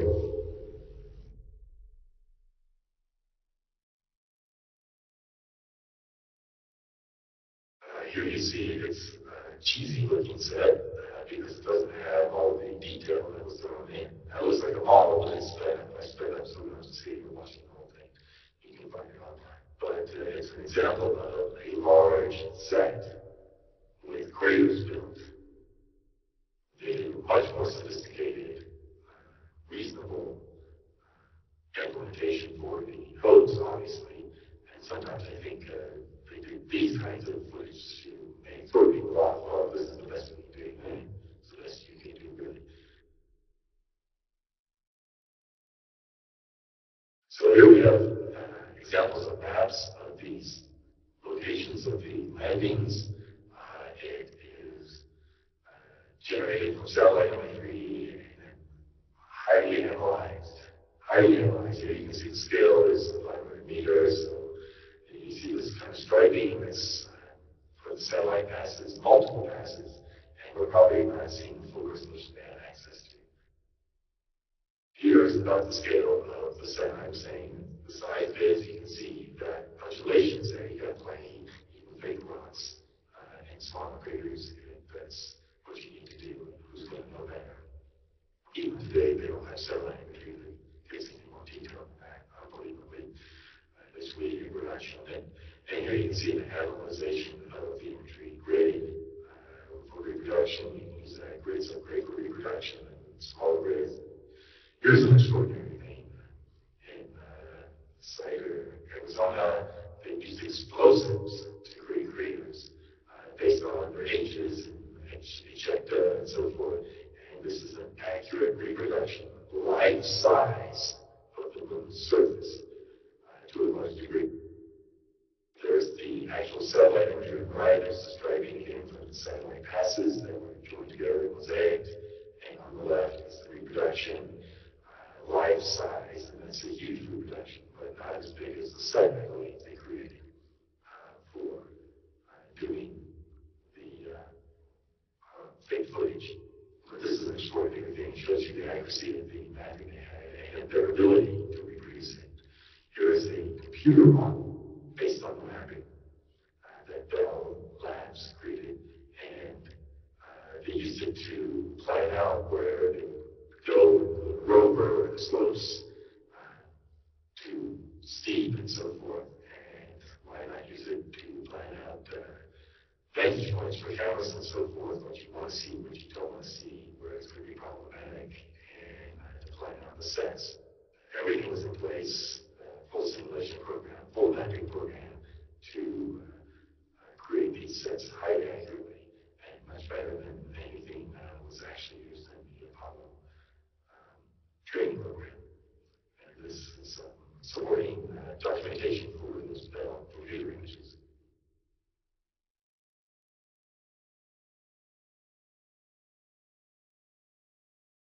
These are diverse maps. That means where they went. You can see the limb location. This is Apollo 11. They didn't go very far from the limb. They show points where they went to. Those funny little circles are craters. And you can see Apollo 14 here. They actually went farther out and locations where things happened. But these 500 meters, 1,000 meters here, and it's not as far as you may think. However, in 15, 16, 17, they actually went kilometers, literally 2 kilometers down below as a reference. They drove pretty far, supposedly, and there are various locations. You can see EVA 1, EVA 2. That means which day they went out, because they went on 1 EVA each day. Where certain subpoints are 2, 3, 4, 5, 6, 7. Wherever they stopped and filmed with the rover they had set. So someone can do their due diligence and discover how many sets they probably created. This is my simulation, just mock up again. Here we are at a landing location. This is a set reproduction, so to speak. We've got a foreground, actual sand, and in the background is the backdrop. And you'll find it's very similar to much of the footage you've seen already. And if you look more closely, you'll see later. And they have multiple lights, but they're flagged off, meaning blocking their light shining on the camera, and they overlap softly. So because of undulation in the surface, you never know notice that there's multiple lights. And here I took away the background, as you can see, and this is the set without the background. I think very revealing. This is where they were.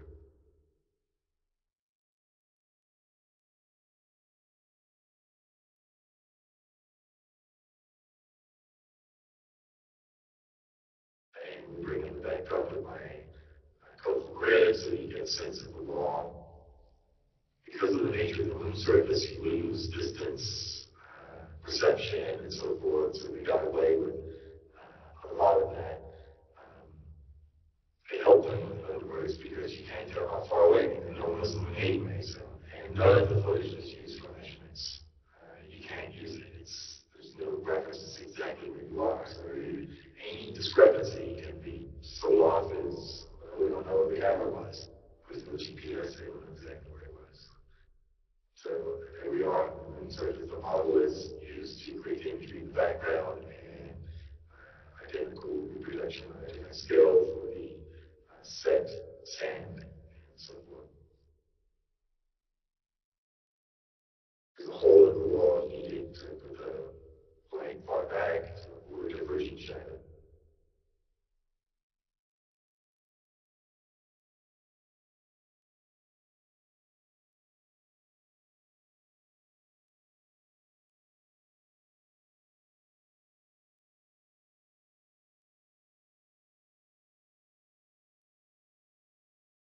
And here I show you where we take away the set and we're left with just the model. And of course, the astronaut disappears too. It's different. It's not going to match up perfectly. You'll find that later on when we look at the landing footage.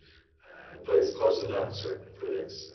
Photographically, they almost definitely modified the photographs they did with the model to match with the set, and or modified the set to match with the photograph so the edge boundary was seamless, color-wise, luminosity-wise, and so forth.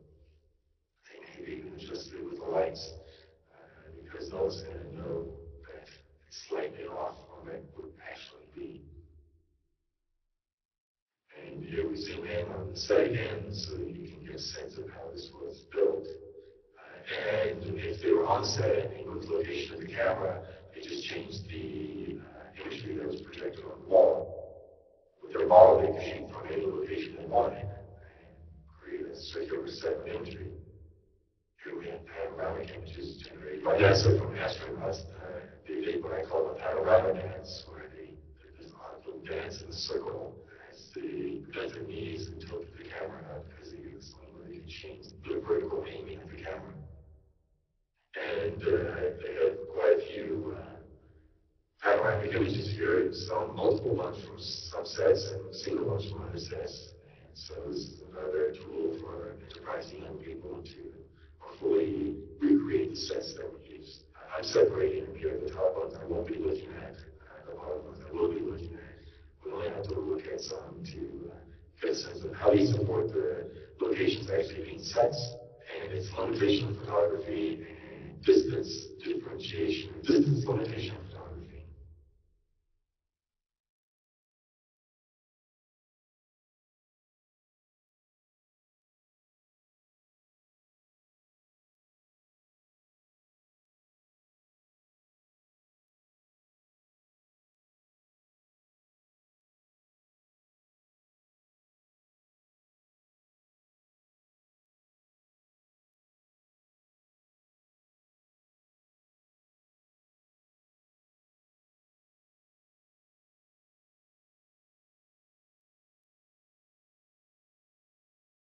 These are the ones that we're looking at.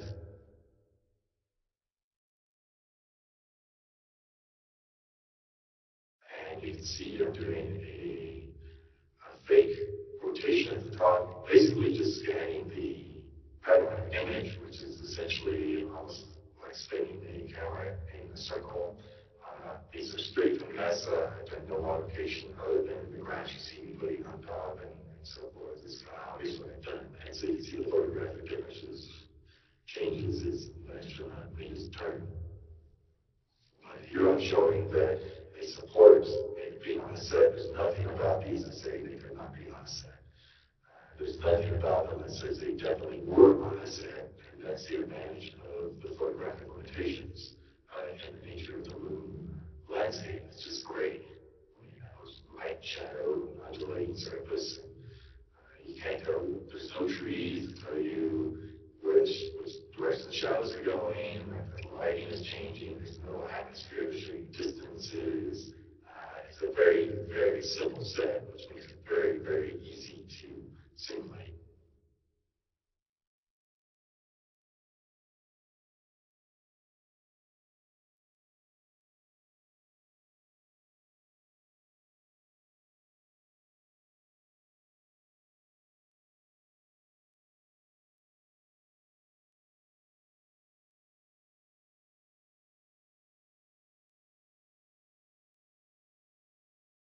They have hills here, but there's no problem creating hills on set. You use wood, understructure, or dirt. These are simple things to do, it's not a big deal. And these are enclosed sets, they have to be enclosed to control the environments and open gusts and so forth occur, but that's to be a tent. It's not a big deal to create a large structure like that. And the only thing above them has to be a crane, a simplistic crane holding up the astronauts' wires. So that was a far location, looked like we were looking so far out there. It's just a simple set with a blend to the backdrop that is not simple. This is one more simple. We're actually behind the limb. You can see they always go down on the shadow side, and here you see the sunny side. So they did most of the action on the dark side, shadow side. Here we're in a little dip, and that's an easy thing to work on here at the edge of the set here. And the main part of the set is on the other side of the limb. This is the same footage, I believe, where you see the rover driving around, and you'll see a reverse angle of this. This is the reverse angle. There's the limb, which is on the other side. You can see it's kind of in a hole there. This is where the rover was driving around. And there's the rover. There's the lens flare that happens once you get light from a light source almost directly enters the lens. And lots of trash. They like to trash the moon. And look behind the lens, there's nothing. And in stereo photography, a little later, you'll see all this is supported by the depth perception equals flat for a certain distance. Real or fake.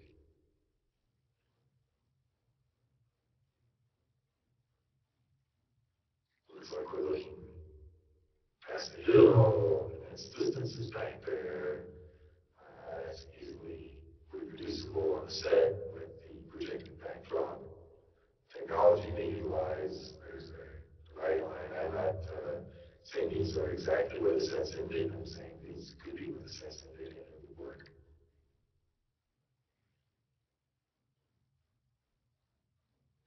It would take quite extensive analysis of all the footage captured at one location to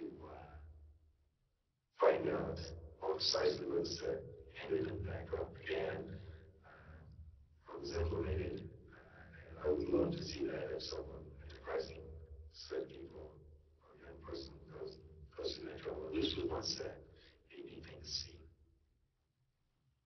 Here we are, craters, crater, building a crater, sure, not a big deal, a bunch of dirt piled up, wood, accurately model it, and you put some kind of hard surface on top, and then you cover it with sand.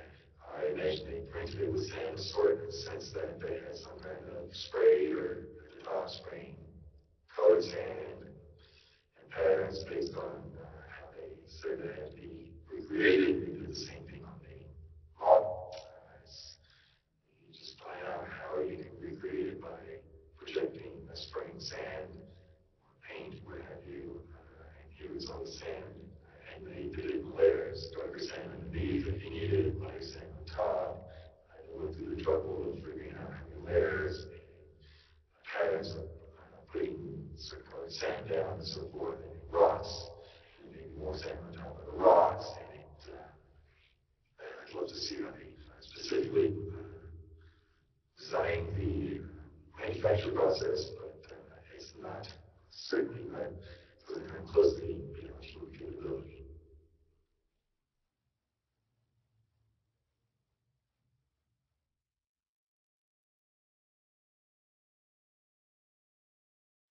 So it looks like there are hills in the background, and it's hard to see before, but now after we remove the hills and pan over to the right, you can see the road over there.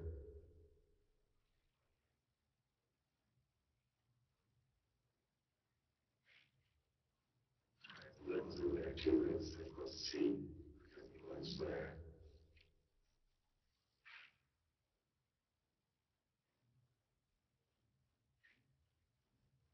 So because the nature of the background, right, it looks like you're looking at a huge landscape. You're looking at a circle. If you wrap one end over to the other, it'd be like a cylinder, and that's more accurately what you're looking at. Which is why I did the cropped version, the panning. And we're actually not panning per se. We are reproducing what the astronaut did, which is he stood in one place and turned around within a circle. It's fun. These are interesting landscapes, very cool looking, but they're reproduced moon topology. And the more specific details of every rock and so forth, perhaps they had highly detailed imagery that would be a smart thing, but they had their limitations. That was all made up. And we haven't gotten any kind of highly detailed reproduction of the actual location from telescopes or satellites since this time. Again, another faraway landscape, but it's just a set with a backdrop.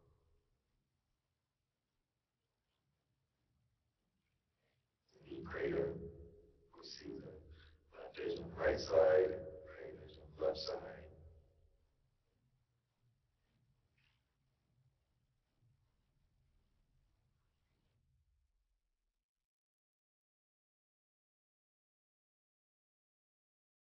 And we get to stereo photography.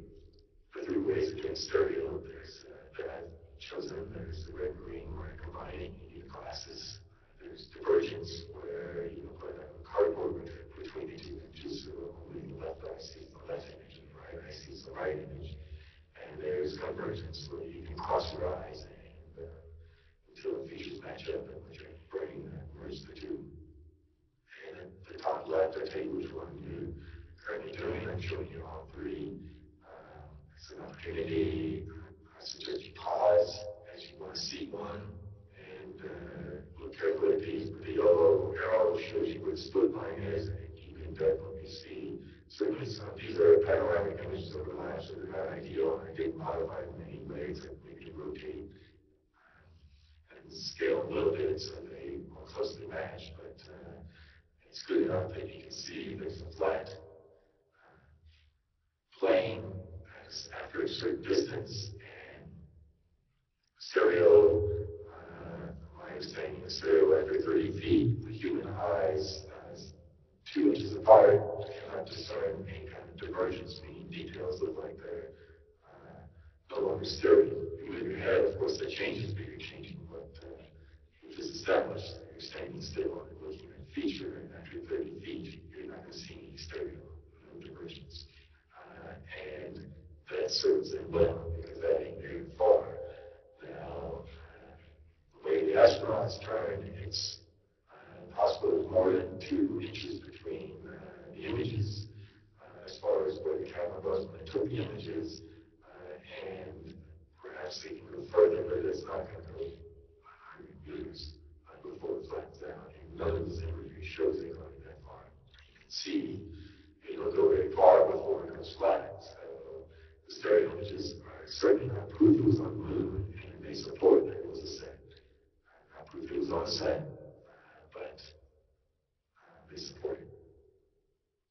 Some of them are extraordinary, and we'll get to those at the end. You'll see that it looks like you're looking at a flat surface going into the distance, and then, like in stereo, there's a wall. It's the limitations of stereography, and or it's a wall. And the split is not necessarily who you think it is. You can look and see, and look at the stereo and see where the split is.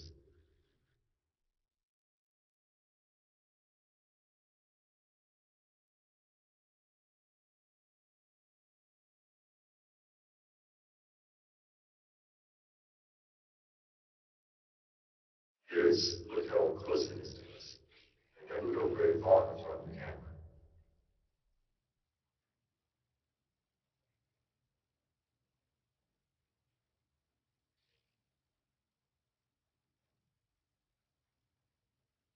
Looks like you're looking into a valley, but you're looking at a short set and a beautiful backdrop.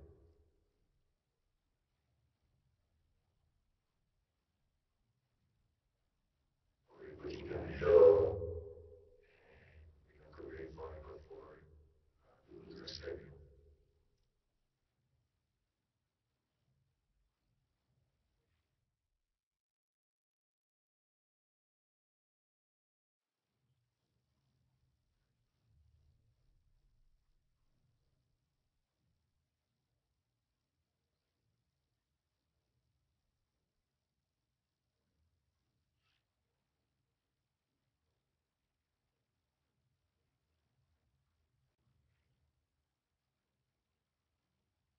These are extraordinary. Look how close it is to us before it was flat. Here's another one, right up close. The other amazing thing that happens is your brain seems indicators of dimensionality created for you, but it's not really there. If you look carefully, you'll see.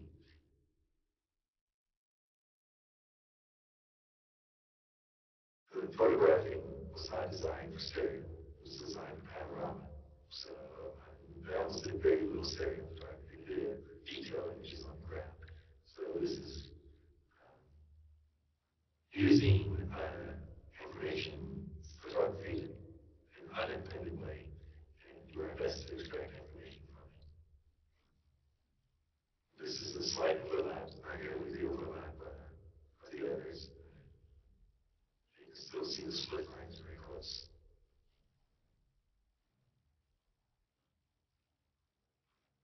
This one could have been a model as a zoom in of a background.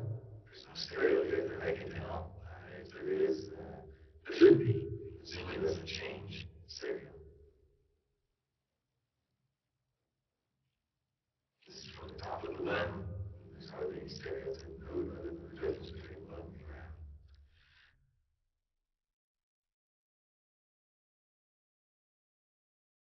This is an example of taking from two different locations. So you kind of extract some stereo.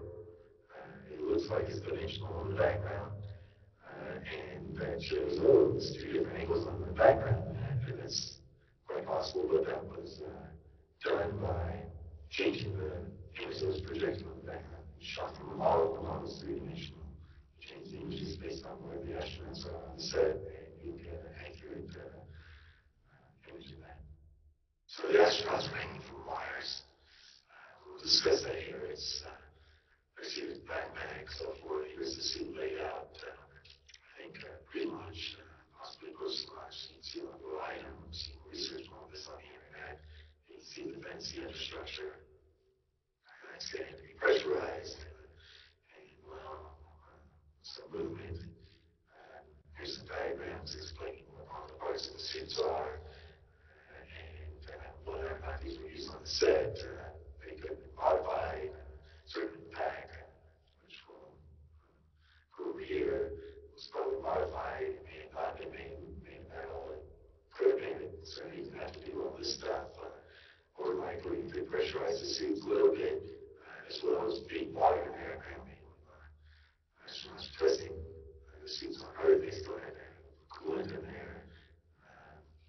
But they didn't need to do so much oxygen feeding because they were in oxygen-filled set. And I imagine they took as much weight off the astronauts as they could so that they felt a little more humble. Here we have a reporter showing how the suits came off. And we're just speeding it up so you get a sense of everything that was involved. Now that outer structure is connected to the outer garment there, so here we see the outer structure. Here's this wire set just on the summary. For some reason the pack is sideways. This is the same structure that was used for the limb, I believe, testing that we saw earlier on the VFX, and so forth. And here we are, we're looking down at James Johnson. You can see the gentleman on top of their head walking along with them. This is the extraordinary length you have to go to simulate gravity. That's the difference. It's such a significant difference. It's so much less Earth that have to be practically sideways to simulate it. You can see the ground is tilted slightly, and here he is jumping on his sideways set. And this is all simulated. You can see how he's strapped in, and it's fairly effective. You can see the way of doing it, but certainly not completely accurate. However, look at the extraordinary ability this light gravity gives him.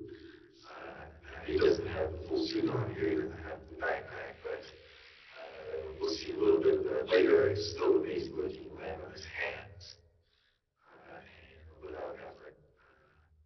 We don't see any of this on the moon in the NASA footage. Almost nothing like this.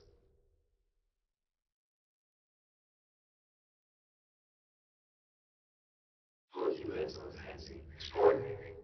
Here we are in the pressurized suit. We're going to see tests where the suit is actually pressurized. You can see the comparison between the two. Essentially the same setup. He's getting rigged into place. And you'll see a comparison between Earth gravity condition, which means no wires, and he's standing straight up, and the moon condition, we're looking down on him sideways. And look at the left. Looks like the guy's working. Factor change, but it's just right, it's floating. Our guy's not floating at all. Why is he floating? Because 83% of his weight is taken up by wires. He can't run, right? Because there's no friction. He's so light now, he can't get any friction with his feet. On the left, on Earth, you see more. These are both pressurized suits. Not fully pressurized, that is my understanding, but close enough to mimic the limitations the suit would provide. Effortless flip.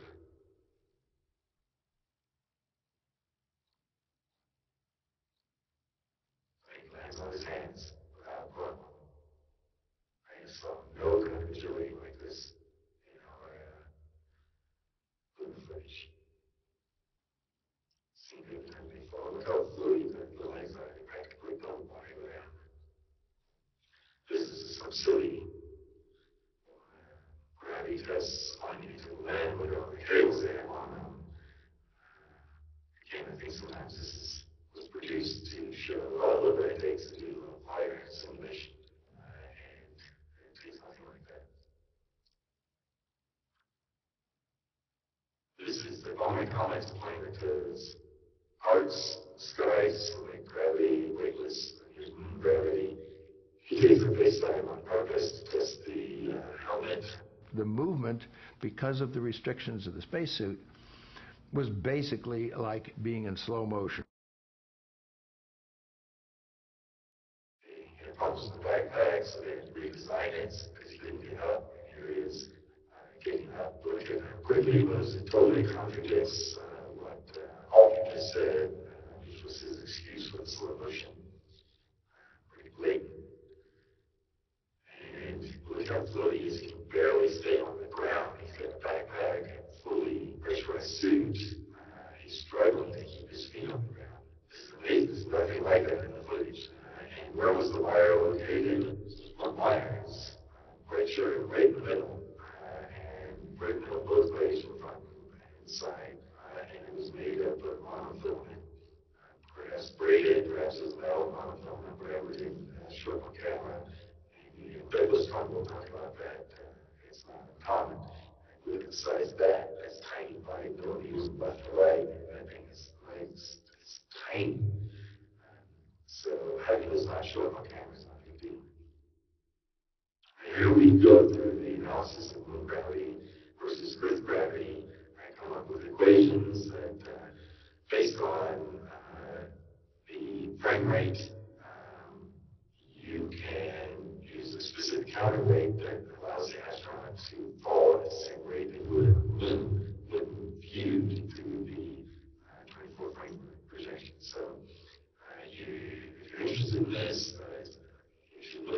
closely. I put it all here in front of you. And if you're not interested, I know it was tough for me to come up with this, so I know it's, even now, to go back through it, it's not intuitive, and you have to really look at every bit of it and see if there's a problem. Otherwise, getting into this is not easy. So I don't blame you if you're not interested. You can go past this to the next section. But it shows you that at any frame rate you choose, you can come up with a counterweight that holds the astronaut up to allow them to fall properly, so that combined with their counterweight and the frame rate you chose, it will fall at the speed when viewed on film.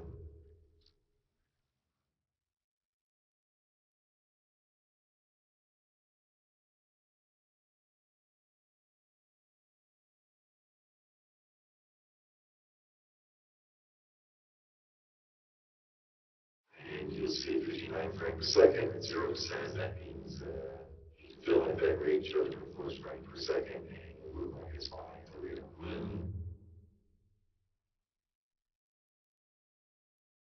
And here's our master rate, 44 frames per second. You can see 44.6%. I mentioned 46% earlier, 44.6% of the counting rate. And here it is summarized what is necessary for each frame per second. 48 frames per second was not used, I just used as a benchmark here.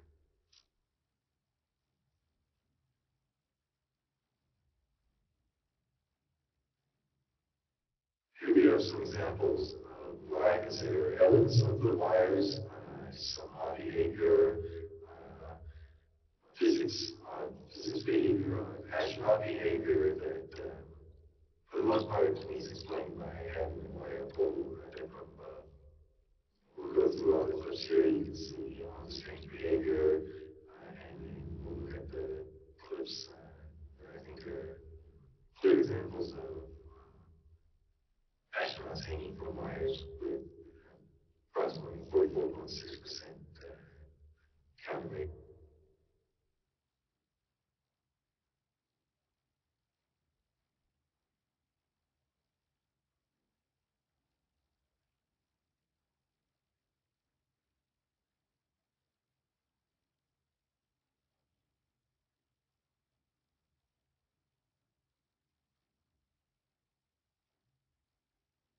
You can see these quick movements. If you want to quick spread up, don't send them in the air. Stay on the moon.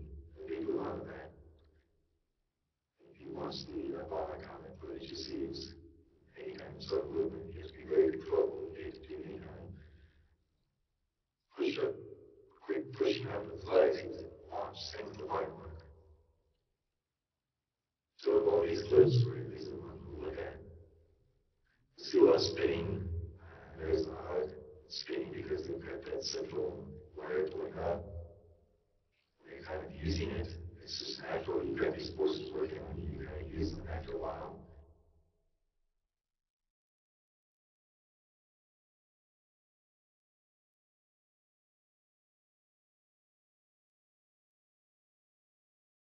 That was the HUD, right? You kind of swung back down again. The legs are not floating here. Here it is. I'm spinning a little bit. Here. Legs go right to the ground. Don't float. There's no problem keeping his feet touching the ground. Whereas in all the simulation stuff, the feet tend to stay up because they're so light. They're going full with gravity. If the wire's going, probably comes a bit back a little higher. You can see the backpack bending on this one at the top. You should look at that one again. There's another clear example later. You'll see.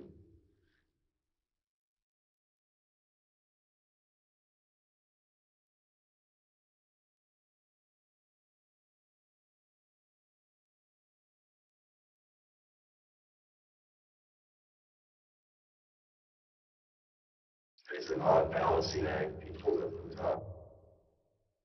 I find these interesting. You see them swaying almost in sync because they look like they're leaning a little bit, right? Because they're resting on the wire. Right? Look down there's spasm because they're resting on the wires. And if the wire feels like the wire's not holding them up, suddenly they spasm a little bit. And they don't even realize they're resting on the wire. This is an interesting one. watch the astronauts sway and sink. It's because they're connected to the same rig at the top, meaning the same metal rigging that's holding the wires. Here it's stabilized, so it's a little more obvious. This is torsion goes off a little bit, but you can see them swaying together.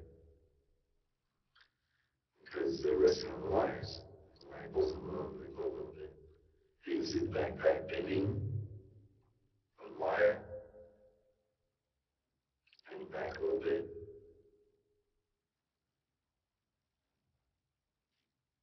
Sometimes they look like puppets, right?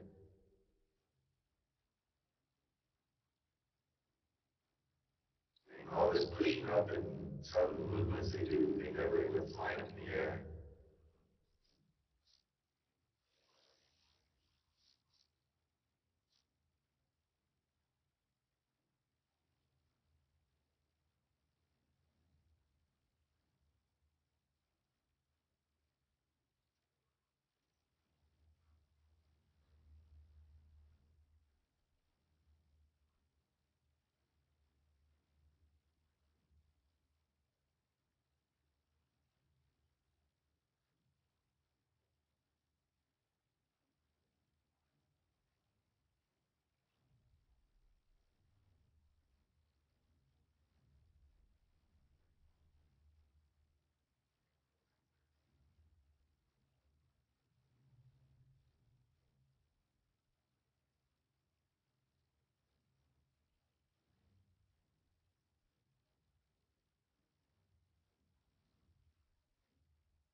This one seems funny and obvious to me.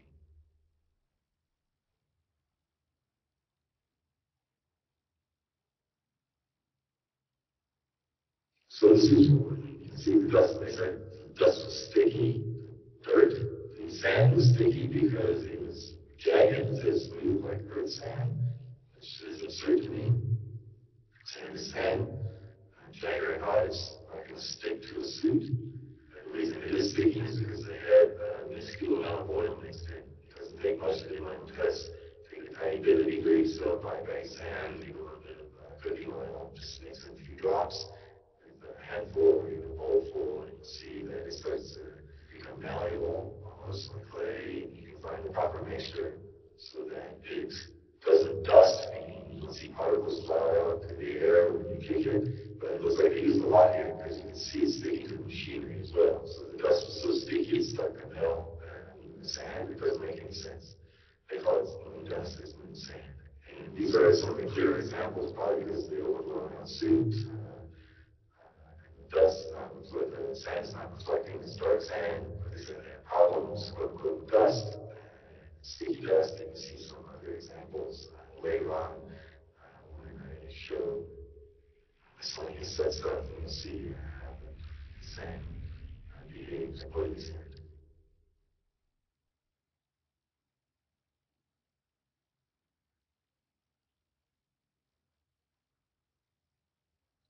I mean, just look at that piece of equipment, it's absurd. It has so much sand stuck to it.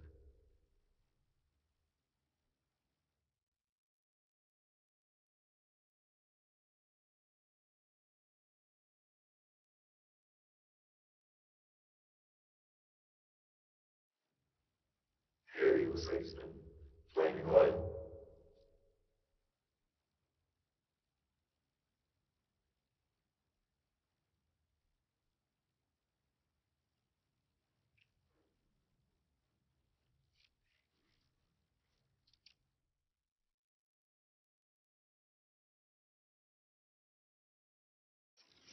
So here we get to some fancy visual effects that has to do with models and technology, rigging, and virtual reality, simulators, and so forth. And I think some visual effects breakthroughs were accomplished and created here that were credited elsewhere. So the little rover moved quite a distance across the moon's surface, kilometers, 27 kilometers, I believe it was. There's a graph later that shows you more. Simulator technology is utilized. It's been around for ages here, very simplistic versions.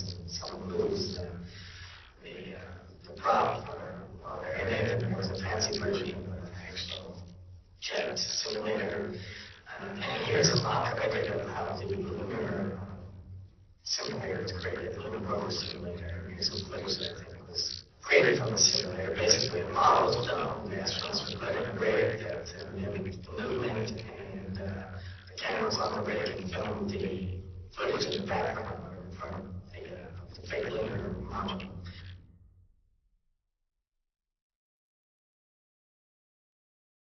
Here's a setup of the model with a snorkel lens, and there's I think that's a data camera. It's filmed at a very low frame rate, so it looks crappy. And it's possible that the rover was animated. Here's some examples from the early 70s. John Dykstra, who was a student of Douglas Trumbull. And in the summary of this, I find this extraordinary. Every time I see it, I find it extraordinary how real it was and how tiny a model was used to generate it. It's just blows my mind. Look at this photo camera. This is a moving across a tiny, tiny fake road and creating something incredibly realistic in this low resolution footage. There's the rig, the camera rig. It's all motion control. It's used extensively in visual effects today. And this is used to city planning or something. I don't know if you know how to do this, but this is an extraordinary setup. And the time it took to build these models, I don't know. The team is just really extraordinary. And especially when you get to just the nature footage in the end, where it's not in the background. And this is with atmosphere and everything. And you can imagine when the moon's at how realistic, and you made it 3 times as big as that. This is a flight simulator camera sideways pointing at a fake landscape, and it moved in real time based on the pilot's action. They actually used it for Apollo training. This is the moon surface, Apollo moon surface, and the camera moves along and based on the decisions of the astronauts. And this is a lunar rover simulator. I don't know for the summary, but this thing fascinates me. They actually have the same setup. It's just like a flight simulator, except for a rover. There it is. I believe the camera's upside down or sideways. It's hard to tell here, depending on what they thought worked best. We have a couple of astronauts coming to enjoy their simulation ride. How this helps them, I'm sure, for them planning the ride and getting used to it. But if you look at the footage, it's truly amazing what's going on here. The camera is reacting in basic ways to the surface. The other thing to keep in mind is all of this is recordable, meaning the footage generated, but the camera moves. That's motion control. That's what motion control is. You create a camera move, you record it in the computer, you can reproduce it again and again and again and again. And so you can turn the camera to the left, turn the camera to the right, turn it behind you, and do the same pass. And you can do it frame by frame. You can do one frame every 2 seconds, one frame every 4 seconds. However, it works best for you to generate the imagery. The camera move forward, take a picture, move forward, take a picture. This is another simulator called it's used in the roll-up. This is footage generated from a model, and I got a camera rig set up. This is very slow. You'll see I speed it up. This is like very speedy, and I speed it up so you want to sit there and stare at it and fall asleep.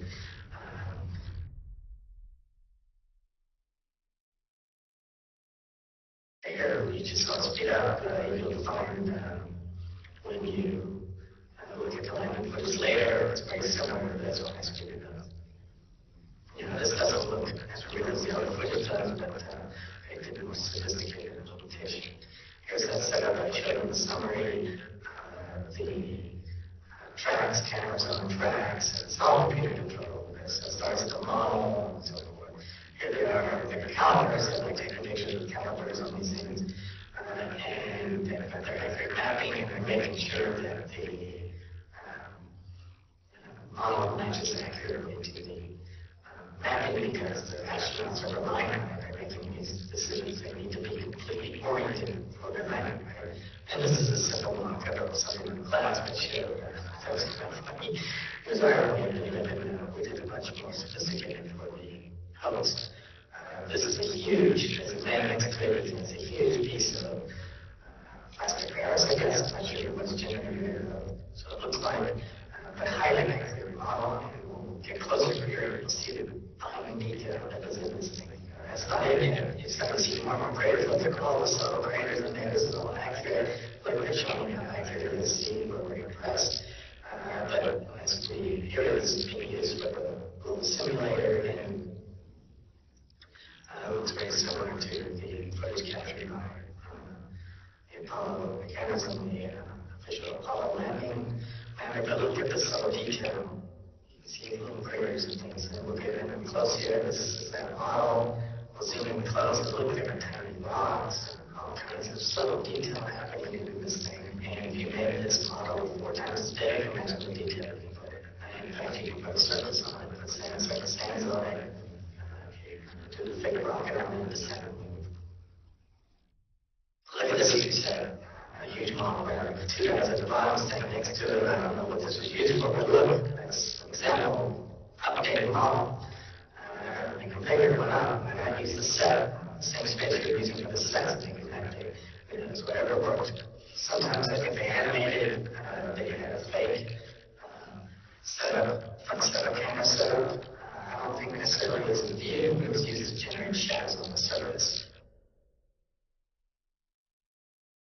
So here's a thing from the deck camera, and you can see in the middle one there's the shadow of the antenna and the camera. Sometimes there's because the shadows there is on the set, but I believe they have a rig to generate shadows so that when they projected on the screen from the simulator, it would match up and make you think they're really there. Here's another example you can see, but it's rare, right? Because all these images are my own shadow in a few of them. So it's quite possible they're taking one frame at a time and just got a shadow in there. Fiber optics are using the camera. It's possible they had and discovered a kind of setup of the camera, and instead of doing this, like they did on Star Wars, we have these guys coming in and animating the time it's on the camera animated. In fact, you'll hear Douglas Trumbull a bit describe what they did on Back to the Future ride. I had no idea they could do that, and no doubt he implemented something like that in the Apollo simulation, or the Apollo hoax. So instead of guys doing this, they had cameras, and maybe they had some men in there get move the antenna so that it's projected the proper channel. Here I'm showing an example. This is footage generated by filming on the model. This is my computer model, but it's an example. Here we are in the simulator ride in front of the footage with no movement. And now we're going to use the same footage, and we're going to have very simple movement, kind of like what we saw on the simulator. And there's the big movement a little bit, that's what's generating the image at the top. And here we're going to have a little extra little detail movement where you're hitting rocks and stuff. Here you can see that extra movement. It's not added, it's separate. So I'm doing these as separate so you can see them as separate here. We have a loose camera as if it's on a stem that's reacting to the movement of the rover. And now it's starting to combine, and you can see how it all comes together. It's the basic movement of the left image at the top. And now we will have what I call the rose movement, where we're all kind of moving in and out of craters or whatever, modulation. Now we have the smaller movement, and it's a little extra. And here's the main thing, you loosen up the camera bit, it's on its stem, it's reacting to the rig, and now we're on it's pretty extraordinary how simple it is and how effective it is. And you can see the reflections in the antenna up there. I believe they probably have a 360 setup for any kind of reflections, and that's more difficult.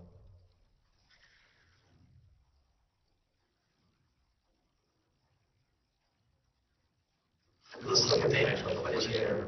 I'm not going to show it all to you, but you can see more in the appendix. It's quite extensive. It takes a long time to look at this. I think it's interesting. I would like someone to go through and really nail down what is what. But I think that's not necessary here. And there's some thousands here. A lot of things landed on the moon. Unmanned things, and they travel. Some people travel farther than a minute in the road. The road is not pretty far. There's a lot of opportunities to the unmanned missions to gather intel on what the moon should look like.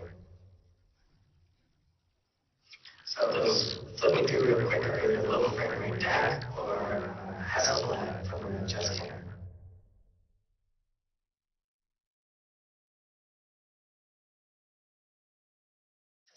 first day when I say it's amazing how unbearable it is to watch the actual footage. It's driving me insane. It's shaking so much. I minimize shaking a lot here. Probably done better. Probably haven't done it by hand because the tracker doesn't like tracking this crap. But you can see it looks pretty similar to what I just showed you in regards to the virtual setup of the simulator ride.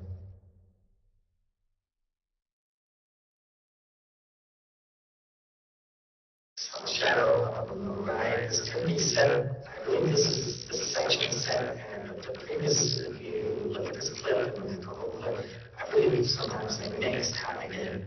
Sometimes they filmed it with the model, sometimes they filmed it on set. They used the same rover. Actually, it was on set. They would put it in rig. Here, it looks like it's on set. It's hard to tell. You can see the shadows of the astronaut on the ground.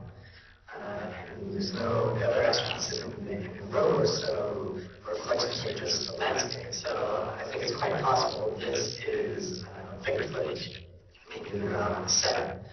And this is all reactive to the motion control camera that they animated. There's nothing about this place that says, the landscape says it's actual. So there's no detail there. You can't see the detail. It's all limited. The other thing about this footage is that it was transferred to HD force. Thank you very much. It should have been transferred in log to digital format that we could grab and analyze ourselves. So we can get that data. And there's a shadow on the ground, so either that was on the set, it's quite possible they were kind of going in circles there, or there's no fancy really done.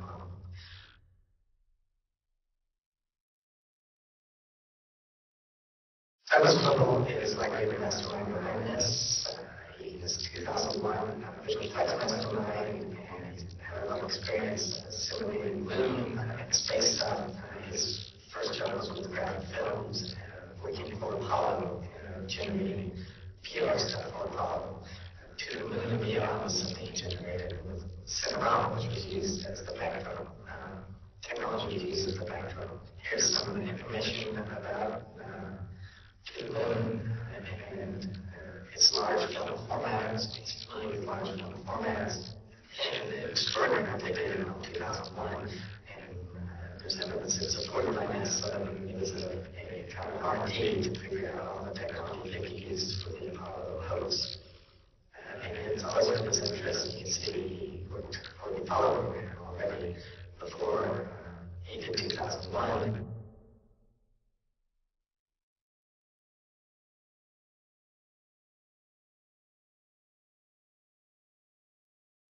Talks about the large format fisheye lenses and immersive cinema. So I think that's our immersive cinema before the Apollo program.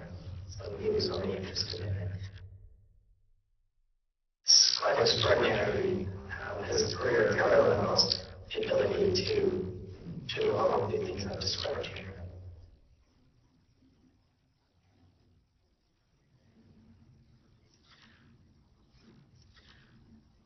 Let's hear him tell us. It's never been documented.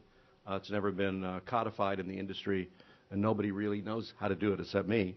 So if you want a simulator ride, give me a call. But the IMAX cameras weighed 150 pounds, and they were huge, and we couldn't put them inside of a miniature. So we actually had to build miniature IMAX cameras for this show. This was a 40 millimeter Zeiss Distagon lens. We built this tiny little camera with a little 50-foot load of film because all the shots were very short with motion control like you've seen before. But this whole camera is only about a foot square, and it could fit inside the miniatures.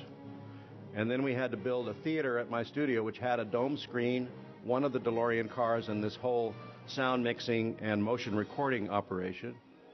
And we set up the motion base with the hydraulic pumps and a half a DeLorean car with the seats so we could figure this whole thing out, because we're working in this 180-degree field of view film process that was completely immersive. And I thought this was just the most fun I'd ever had of dealing with a motion picture project to where you're actually in the movie rather than looking at the movie. So this, to me, was a big cinema experience that tied in with all this giant screen, IMAX, show scan, Cinerama type things I had been trying to get to. So the Back to the Future ride was just a hugely satisfying thing for me. We had to build these motion control booms. That was one of the little cameras there. This is one of the big terrain miniatures where we dive into an ice crevasse. The stuff was just really beautiful. We had a fantastic crew, and it was an amazing experience building this ride. It's 3 minutes and 58 seconds of high speed, high intensity action. And I think I'll be able to show you that. Like, here's the dinosaur. This is a 64-channel robot. We had no computer graphics at this time, and we barely had a little bit of optical printing, so it all had to be in camera. It's very, very tricky. So we had one boom here that's supporting the camera, 64 channels of MOCON running this dinosaur, you know, at one frame every 2 seconds or so. And then the DeLorean car, which is right there, is on 9 tiny wires going up to another boom that's over here. And there's all motion control here that's tipping and turning and moving the DeLorean car, and the wires are so microscopically thin that they don't get photographed. So we had actually 2 motion control systems working simultaneously and interacting with a 64-channel robotic monster. It was really difficult, complicated, and amazing amount of fun to make, and very satisfying to get completed. So the modules all landed on the moon and had footage of it. It's from captured models. I believe it was a model with sand on the surface where the module landed, and it was all filmed slowly except for the landing part, and they had some live action, just like the simulator, and blasted sand. And after the sand cleared, the mixture of mass and stuff dissolved to the actual set of the lander. Life size like the city, and they filmed the astronauts walking around. Here we have Apollo 14, and it's landing on its model, and it's not going very far. You can fix the curve models accurate to the curvature of the moon, so what's very accurate, very similar to the model we just looked at for the LRV, the elevators, things maybe highly accurate. Here's something interesting, you can see some striations here. I put some lines on to show you the wrinkle, and they look just like the mosaic lines that when you have a satellite flying over or around and around, capturing images, and they put the images together.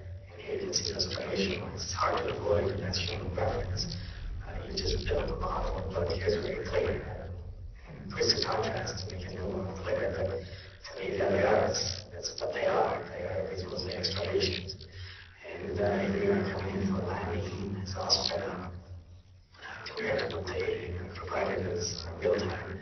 And you can see the sand now. Unfortunately, in 14, the sand did not tolerate the views of clearly, so they didn't have an opportunity to do an easy blend. And the given is the crater shadows, they change, as well as the shape of the surface level of it. Crater shadows are the more obvious thing. Now we'll analyze that here. The camera is supposedly located in filming through one of the triangular windows. I believe it's the one left of the door in this view from the outside. And as the wind is coming in upside down, it's all on. So I to turn the image, you can see the reference. The framing is the reference. And here we come in, and you can see the sand blasting, but you can almost always see craters. The thing is, the 2 craters right in the middle there, you can see just above them, and the shadows change. Here they are shadows, so you can keep an eye on them. And you can see the 2 shadows there. I mean, it's very dark, and here the shadows are shallow. It's not so clear to the uninitiated eye, but for me there, it's very obvious. Those are deep shadows, very dark. The crater is just a real microcosm. And here it's just got a blue shadow. And we would make zoom in for more obvious. That makes some blurriness. I'll demonstrate how this was done. So here are the craters. We have much angle change, right? So one of the shadows are really low in the crater, and the other of the shadows are higher in the crater. In fact, you see it in all the craters there. Only at the top one you don't see it because they change that very quickly. Just when I saw that, it was just, I'm sure, when the dust subsided. So as I go back and forth, you can see all these craters, that whole surface shifts a little bit. Because it doesn't quite match out, it's very difficult to have a scale all even smaller and one life size match up. That's quite a feat. And also accomplished, which is why we look at all the other footage, every other one, the other five. The center completely obliterates the view, and then it clears around the center. They may claim this is gas distortion, rocket glass, but it doesn't quite work with me. Distortion taking place with the view, by literally a little further here, so you can see how this was done. We have two different setups. All set up, the light is slightly different, and the set setup. And it just shifts the same model, the same surface, and shifted a little bit. So here's the difference. You can see the shadows are different in the greater, and I shifted the land a little, just subtle. And now, the blur at the bottom is having some obscured by dust, right? So that's the little more accurate to the differences. Here I took one of them and blasted my face down on top and used it as a mat. So they did all this by hand for the most part. But now I use it as a mat, you can see the fluctuation. You can see this kind of distortion taking place. And it's simply because they both different.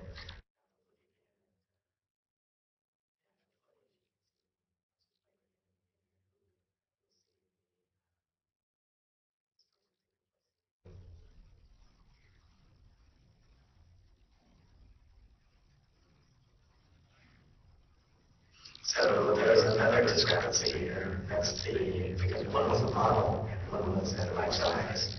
There's some change occurring there on the detail. I'm not exactly sure what that is. It's inside the blend or not. But there's no reason for this thing to be changing shape.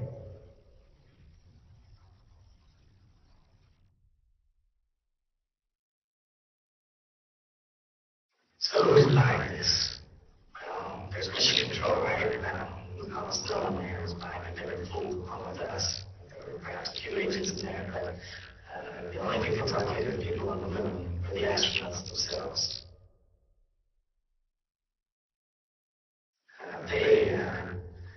That's not the real moon, by the way.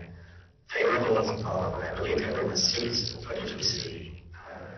And they've been lying to us ever since. And not everyone in this picture landed on the moon, but I believe they're all involved in one point or another. And so we can investigate that further. But in mission control, there were astronauts there, and they were the only ones allowed to talk to the astronauts. This is the camera controller. I use him all too, because obviously he's not only controlling the camera. I suspect he's possibly or probably involved in a fake footage camera movement. Why not? So what is this?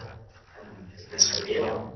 I believe it's actually an intel operation with a fake front, as Intel likes to do. You can say it was infiltrated. I believe it was designed to be fake. In fact, all of them are the entire space program. It is a front. Yes, we're here for humanity. Yes, we're putting people in space, but no, we're putting spy satellites up and we're controlling the planet. It's age-old technique of owning the sky. Yes, we call the Hoax, we are in communication with the gods. Apollo is the god of light.